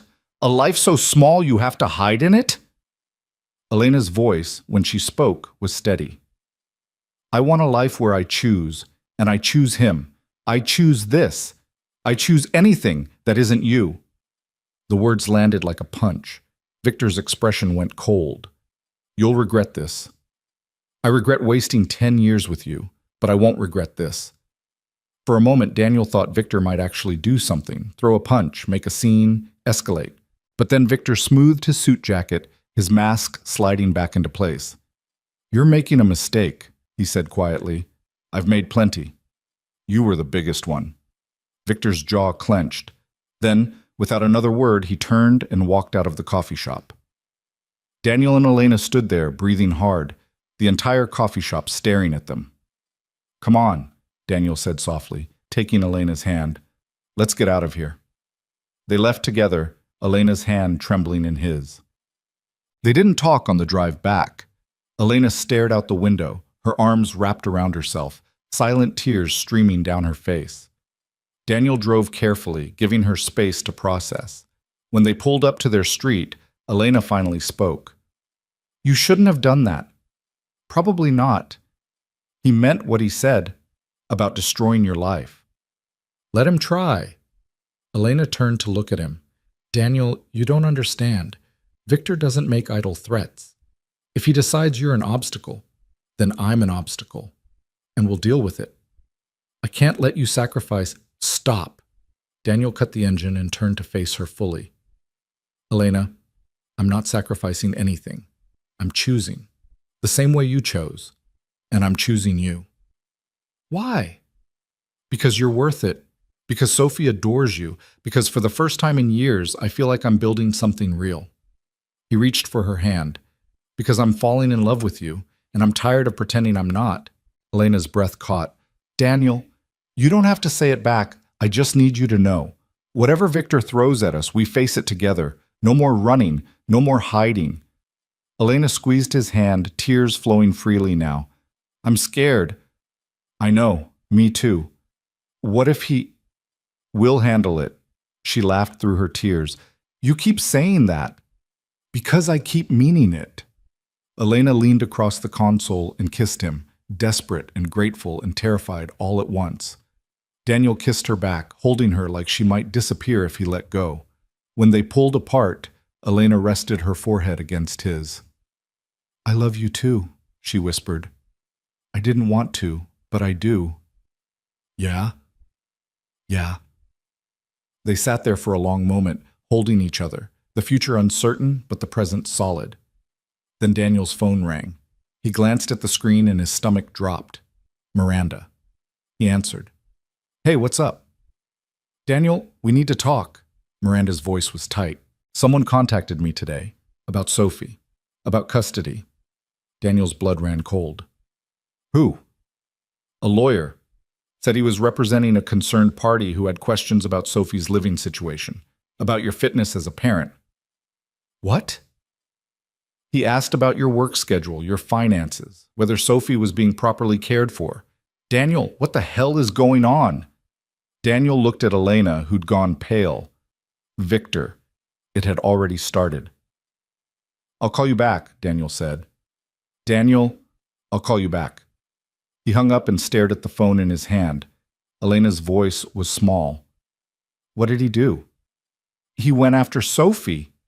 Oh no, Daniel, I'm so sorry. Don't. Daniel's voice was hard. Don't apologize. This is on him, not you. But if you hadn't what? Existed? Moved here? Met me? Daniel turned to her. Elena, this is what abusers do.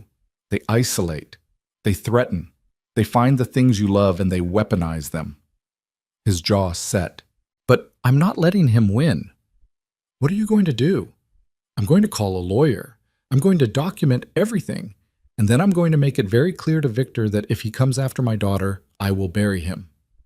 Elena stared at him. You can't fight someone like Victor. He has too many resources. Maybe. But I have something he doesn't. What? The truth. And people who care. Daniel took her hand. We're not alone in this, Elena. We have each other. We have Sophie. We have a life worth protecting. But what if it's not enough? Then we make it enough. Elena's eyes searched his face. Then, slowly, she nodded. Okay, she said. Together. Together. They got out of the car and walked into Daniel's house, hands linked, ready to face whatever came next. Because running was no longer an option, and neither was giving up. Not on each other, not on the life they were building, not on anything. Victor Hale had just made the mistake of threatening the wrong single father, and Daniel Mercer wasn't about to let him forget it. The lawyer Daniel hired was a woman named Rebecca Chen, recommended by another teacher whose brother had gone through a nasty custody battle. She worked out of a small office above a bakery, and her rates were reasonable enough that Daniel could afford her without emptying his savings completely. She listened to everything without interrupting. The phone call from Miranda, Victor's appearance, the veiled threats. When Daniel finished, Rebecca leaned back in her chair and folded her hands. This Victor Hale, she said. He's serious about this? He doesn't bluff. Then we need to be smarter than him. Rebecca pulled out a legal pad. First, document everything. Every interaction, every phone call, every time he shows up. Dates, times, witnesses if possible. Second, I'm going to send a cease and desist letter. Third, we prepare for the possibility that he escalates. What does escalation look like? He could file a formal complaint with Child Services, claim neglect or unsafe living conditions, force an investigation. Daniel's stomach turned. Can he do that? Just make things up? Anyone can file a complaint. Whether it goes anywhere depends on the evidence, or lack thereof. Rebecca met his eyes. Daniel, I need you to be honest with me. Is there anything in your life that could be used against you? Anything he could twist? Daniel thought hard. I've been late to pick up Sophie a few times. Work ran long, but never more than 15 minutes. That's nothing. What else? I let her eat chicken nuggets too often. I'm terrible at braiding hair. Sometimes I let her stay up past bedtime on weekends. Daniel ran a hand through his hair. I'm not perfect, but I love my daughter. She's happy. She's healthy. She's doing well in school. That's what matters, and that's what we'll demonstrate. Rebecca made notes. I'll also need character references. People who can speak to your parenting. Teachers, neighbors, friends. Elena, Daniel said immediately. She can... Rebecca held up a hand. The woman Victor is targeting? No. That'll hurt more than it helps. He'll paint her as biased. We need neutral parties. Daniel's heart sank, but he understood. Okay, Sophie's teacher, my principal. Maybe some of the other parents from school. Good. Get me names and contact information. Rebecca set down her pen. Daniel, I want to be clear about something. This man has resources. Money buys a lot of things, including very good lawyers. But it doesn't buy truth. And if your record is clean, if Sophie is thriving, then the truth is on our side. And if the truth isn't enough, then we make it enough. The words echoed what Daniel had said to Elena just days before. He left Rebecca's office feeling slightly less terrified, but no less determined. When he got home, Elena was sitting on his porch steps, waiting. She looked like she hadn't slept. How did it go? She asked. She's good. Solid. She thinks we have a chance. That's good. Daniel sat beside her. She said you can't be a reference. Victor will use it against us. Elena nodded slowly. I figured. She was quiet for a moment. Daniel, I've been thinking. About? About how to end this. Permanently. What do you mean? Elena turned to face him. Victor wants control. He wants me back in his world. But more than that, he wants to win. He can't stand losing. So? So I stop playing his game. I go public. Daniel frowned. Public how? I give an interview, tell my story, not just about leaving the company, but about why I left, about his behavior, about the control, about everything. Elena's voice was steady. He's built his entire reputation on being powerful and untouchable. But if I expose him, show people who he really is, he loses that power. Elena, that's risky. He could sue you. Let him. Truth is a defense against defamation. She met his eyes. I've spent 5 years hiding from him, running, changing my life to avoid confrontation. But I'm done running, and I'm done letting him dictate what I can and can't do. Are you sure about this? No, but I'm doing it anyway. Daniel reached for her hand. Then I'm with you. You don't have to be. Yes, I do. Elena squeezed his fingers. I'll need to reach out to some journalists I used to know, people who'll tell the story fairly. It might take a week or two to set up. Do what you need to do. She stood, pulling him up with her. In the meantime, you focus on protecting Sophie. That's what matters most. What about protecting you? I can protect myself. I always have. Daniel pulled her close, wrapping his arms around her. You don't have to anymore. That's what I keep trying to tell you. Elena rested her head against his chest. I'm still getting used to that. Take your time. I'm not going anywhere. They stood like that for a long while, holding each other against the uncertainty of everything ahead. The next 2 weeks were a blur of preparation and anxiety. Daniel gathered character references, documented his parenting routines, and met with Rebecca twice more to go over strategy. Sophie remained blissfully unaware of the storm brewing around her, excited about the upcoming school winter concert where she'd be singing in the choir. Miranda called 3 more times, increasingly worried about the lawyer who kept contacting her office, asking questions about Daniel's fitness as a parent. Daniel reassured her each time, explaining what was happening without going into too much detail about Elena's past. This is insane, Miranda said during one call. You're one of the best fathers I know. Sophie adores you. Tell that to Victor's lawyer. I will if I have to. I may not be your wife anymore, Daniel, but I'm not going to let some rich asshole attack you for no reason. The unexpected support meant more than Daniel could express.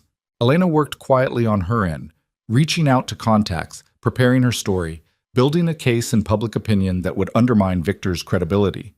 She showed Daniel drafts of what she planned to say, raw, honest accounts of emotional manipulation, professional sabotage, and the systematic control Victor had exerted over every aspect of her life. This is brave, Daniel said after reading one particularly difficult section about how Victor had isolated her from friends and family. It's terrifying, Elena corrected, but necessary. When are you going public? Next week. There's a journalist from TechCrunch who wants the story. She's been investigating Victor for a while, apparently. Rumors of toxic workplace culture. But no one would go on record. Until now. Until now. The interview was scheduled for Monday morning. The article would go live that evening, but Sunday night, everything changed. Daniel was reading Sophie a bedtime story when his phone rang. Unknown number. He almost didn't answer, but something made him pick up. Mr. Mercer? A woman's voice, professional and measured. Yes? This is Jessica Monroe from Child Protective Services. I need to schedule a home visit regarding a complaint we received about the welfare of Sophie Mercer. Daniel's heart stopped. What kind of complaint? I can't discuss details over the phone, but I need to conduct a welfare check within 72 hours. Are you available tomorrow afternoon? Yes. What time? 2 o'clock. Please make sure you and your daughter are both home. The call ended before Daniel could ask any more questions. He sat there, phone in his hand, trying to control the panic rising in his chest. Sophie was looking up at him, confused. What's wrong, Dad? Nothing, sweetheart. Just work stuff. You look scared. Daniel forced a smile. I'm fine. Let's finish the story, okay? But his mind was racing. Victor had actually done it, filed a formal complaint, forced an investigation.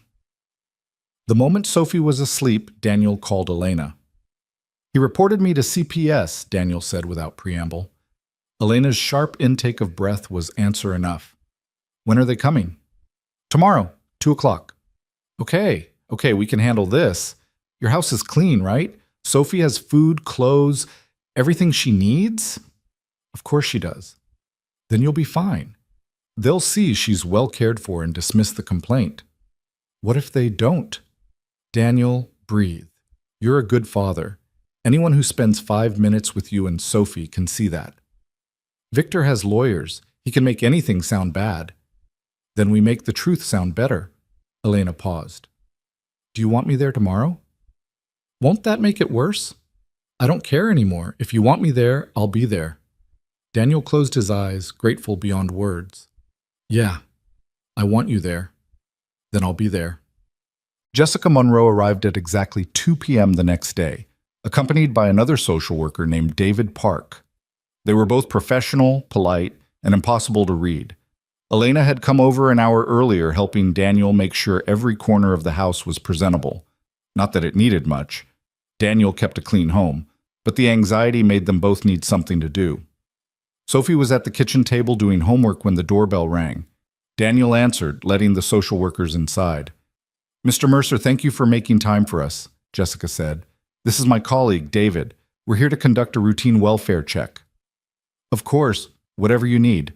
Jessica smiled at Sophie. Hi there. You must be Sophie. Sophie looked up from her math worksheet. Hi. Are you here to check if my dad is doing a good job? Jessica's eyebrows rose slightly. Something like that. He's doing great. He makes me breakfast every day and helps with my homework and reads me stories before bed. Sometimes he burns dinner, but that's okay because we just order pizza. Elena covered a smile. Daniel felt his heart squeeze. David was already looking around the house, making notes on a tablet. Jessica sat down at the table with Sophie. Can you show me your room? Jessica asked. Sure, it's upstairs. Dad helped me organize it. Well, Elena helped too. Jessica glanced at Elena, who'd been standing quietly by the kitchen counter. And you are? Elena Whitmore. I'm Daniel's neighbor and friend. How long have you known the family? A few months since they moved in. Jessica made a note. And you're here today because Daniel asked me to be here. For support. Jessica nodded slowly, then followed Sophie upstairs. Daniel stood in the kitchen, feeling like he was being judged for crimes he hadn't committed. David continued his inspection, opening the refrigerator, checking the pantry, examining the first aid kit in the bathroom. Elena moved to Daniel's side, her presence steadying. It's going to be okay, she whispered. You don't know that. Yes, I do. Look around. Look at what you've built. Anyone can see Sophie is loved here. Upstairs, Daniel could hear Sophie chattering away, showing Jessica her toys, her books, her art projects taped to the walls. His daughter's voice was bright and confident, unworried. When Jessica and Sophie came back downstairs, the social worker was smiling. You have a lovely room, Sophie, very organized.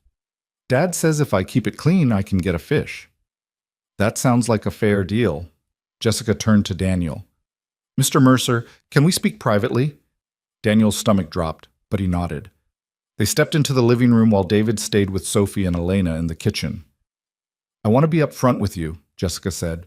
The complaint we received was detailed. It alleged neglect, unsafe living conditions, and questionable judgment regarding Sophie's care. None of that is true. I can see that. Your home is clean, well-maintained, and child-appropriate. Sophie is clearly healthy, happy, and well-adjusted. Her school records show she's thriving academically and socially. Jessica paused. Mr. Mercer, in my 10 years doing this job, I've seen real neglect, real abuse. This isn't that. Relief flooded through Daniel. So you'll dismiss the complaint? I'll file a report stating that I found no evidence of neglect or unsafe conditions. However, Jessica's expression turned serious. Whoever filed this complaint provided very specific information they couldn't have unless they'd been watching your family closely. Daniel's blood ran cold. What kind of information? Your work schedule, Sophie's school routine, details about your custody arrangement. Jessica met his eyes. Mr. Mercer, do you have any idea who might want to cause problems for you? Yes, a man named Victor Hale. And why would he do that? Daniel glanced toward the kitchen, where Elena was helping Sophie with her homework. Because he wants to hurt someone I care about, and he's using my daughter to do it. Jessica followed his gaze, understanding dawning. I see. Mr. Mercer, I can't give you legal advice, but I strongly suggest you document everything. If this man continues to harass you or your family, that's something law enforcement needs to know. I've already hired a lawyer. Good. Keep her informed. Jessica pulled out a business card. If anything else happens, any other complaints, any contact from Mr. Hale, call me directly. False reports waste our time and resources, but more importantly, they hurt families. I don't take kindly to people weaponizing the system. Daniel took the card, hope rising in his chest. Thank you. No need to thank me, I'm just doing my job. Jessica raised her voice. David, we're done here. David emerged from the kitchen. All clear on my end. They said their goodbyes. Sophie waved cheerfully, and then they were gone. The moment the door closed, Daniel sagged against it. We're okay, he said, more to himself than anyone. We're okay. Elena crossed the room and wrapped her arms around him. I told you. You did. Sophie appeared in the doorway. Are they gone? Yeah, kiddo, they're gone. Did we pass? Daniel laughed despite everything. With flying colors. Good. Can we get pizza now? I'm starving. The article about Elena and Victor went live the next evening at 6 p.m. Daniel read it on his phone while Sophie watched cartoons, his heart pounding as he scrolled through Elena's words. She'd held nothing back. The control, the manipulation, the way Victor had systematically isolated her from anyone who might challenge his authority. She talked about leaving the company, walking away from billions, choosing peace over power. And she talked about finding love again, about meeting someone who saw her as a person, not an asset, about building a life that was small and quiet and real. She didn't name Daniel, but anyone who read between the lines would understand. The article ended with a simple statement from Elena.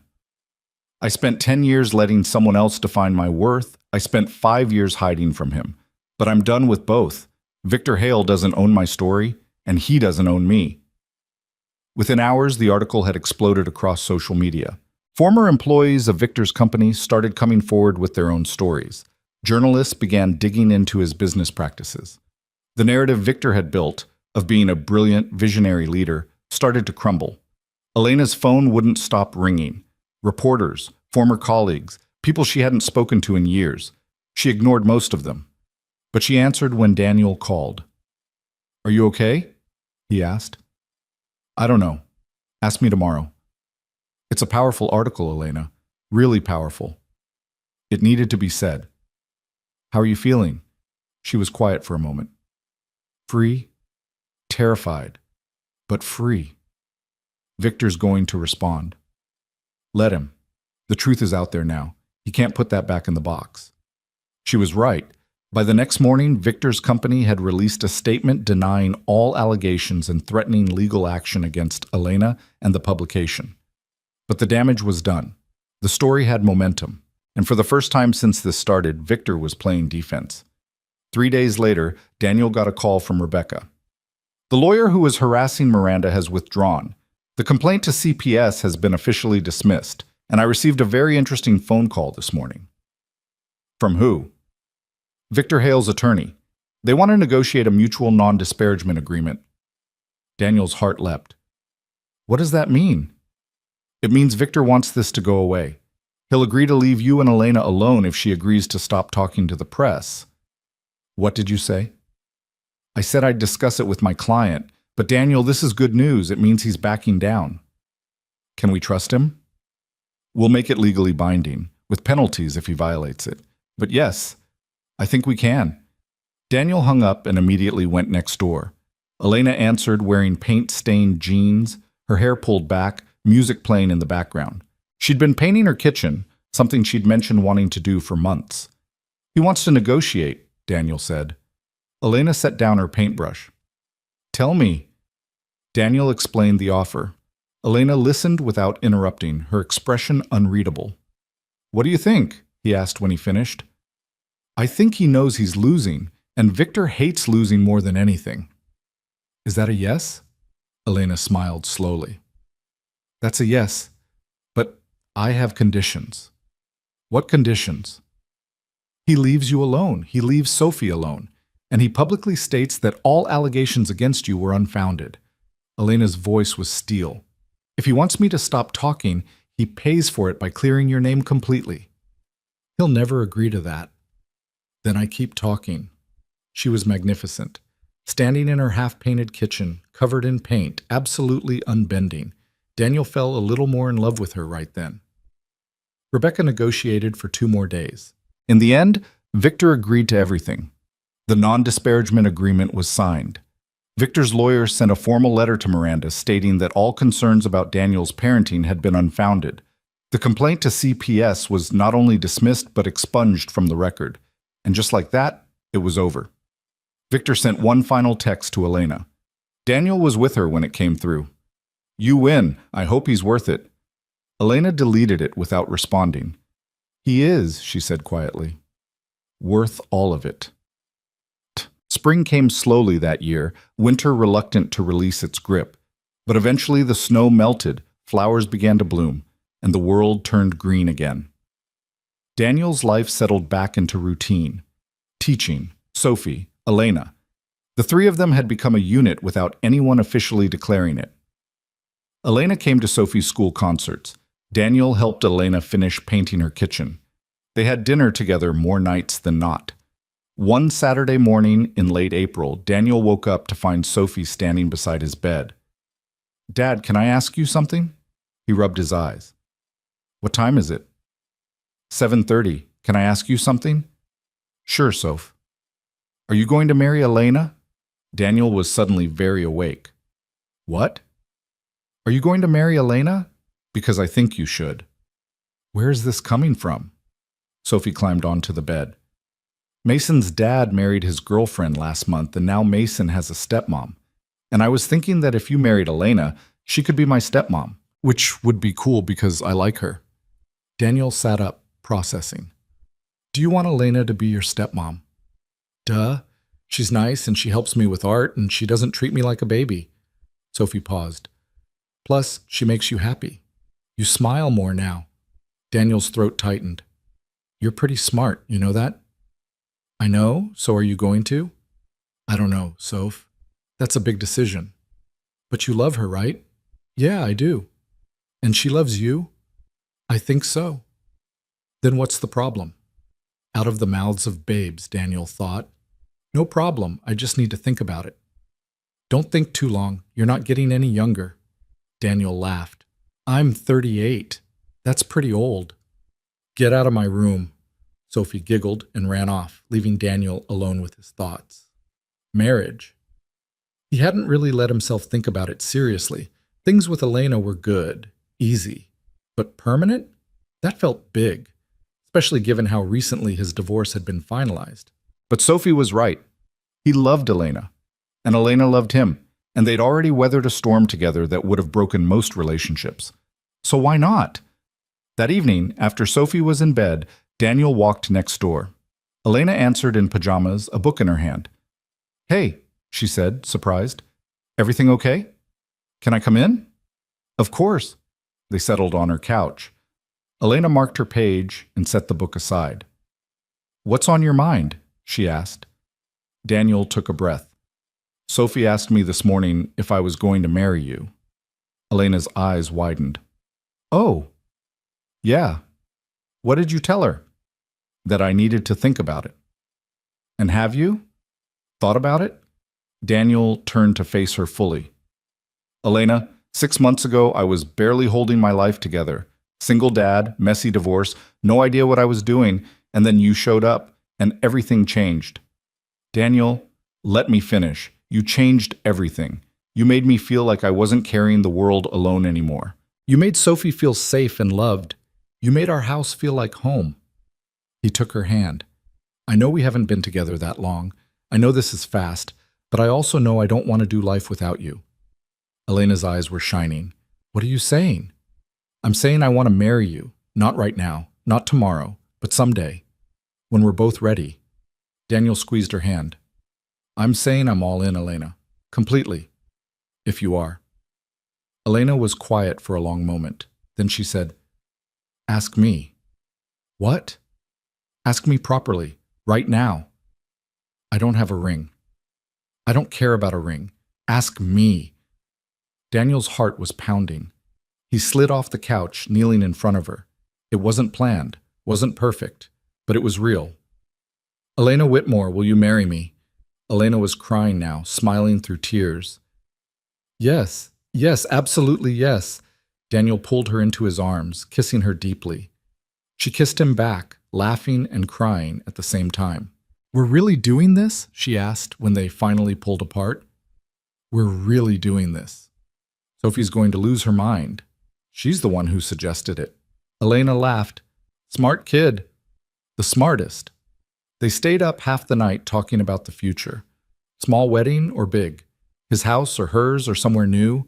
How to blend their lives officially when they'd already been blending them unofficially for months. It didn't matter. The details would work themselves out. What mattered was the choice, the commitment, the decision to build something together. Cool. They told Sophie the next morning over pancakes. Elena and I have something to tell you, Daniel said. Sophie looked up from her syrup-drenched plate. You're getting married. Daniel and Elena exchanged glances. How did you... You're both smiling weird, and Dad only smiles weird when something really good happens. Sophie grinned. So when's the wedding? We haven't planned that yet. Can I be a flower girl? Absolutely, Elena said. Can we get a dog? That's not related to the wedding, Soph. But can we? Daniel looked at Elena, who shrugged. Why not? Really? Sophie's eyes went huge. Really? But you have to help take care of it. Sophie launched herself at them both, wrapping her small arms around their necks. Best day ever. And sitting there in the kitchen, the three of them tangled together, Daniel felt something he hadn't felt in years. Complete. The wedding happened in June, in Elena's backyard under a canopy of white flowers. It was small, maybe 30 people. Sophie's teacher, Daniel's co-workers, a few of Elena's old friends who'd stood by her through everything. Miranda even came, bringing her boyfriend, both of them genuinely happy for Daniel's new beginning. Sophie took her role as flower girl very seriously, practicing her walk for days beforehand. She wore a white dress with a yellow sash and scattered rose petals with careful precision. Elena wore a simple ivory dress, nothing extravagant, just elegant and perfectly her. Daniel wore a suit he'd owned for years, feeling slightly underdressed until Elena told him he looked perfect. They exchanged vows they'd written themselves. Elena promised to love him honestly, to never hide who she was, to be a partner in all things. Daniel promised to stand beside her, to choose her every day, to build a life that was theirs. When they kissed, Sophie cheered louder than anyone. The reception was casual, barbecue and music and dancing in the backyard as the sun set. At one point, Daniel found himself standing at the edge of the yard with Elena, watching their guests mingle and laugh. Happy? Elena asked. Incredibly. No regrets? Not a single one. She leaned into him. I love you, Daniel Mercer. I love you too, Elena Mercer. She smiled at the name. They decided she'd take his, not because she had to, but because she wanted to. Wanted to leave the Whitmore name and everything it represented behind completely. Think Victor saw the announcement? Daniel asked. Probably. Don't care. Me neither. And they didn't. Victor was part of the past, a chapter that had closed. This was the future, this moment, this life. Sophie ran over, grabbing their hands. Come dance! Everyone's dancing! They let her pull them back to the party, back to the music and laughter and joy. And as Daniel spun his daughter around while his wife watched and smiled, he thought about how much had changed in less than a year. He'd moved to this quiet street looking for stability, for peace. He'd found so much more. He'd found love, partnership, family. He'd found home. Not in a house or a place, but in the people who chose to stand beside him. In the woman who saw him completely and loved him anyway. In the daughter who reminded him every day why showing up mattered. The music played on, the sun set slowly, and Daniel danced with his family, grateful for every moment that had led him here. To this backyard, this life, this love. It wasn't perfect, it would never be perfect, but it was theirs. And that was more than enough.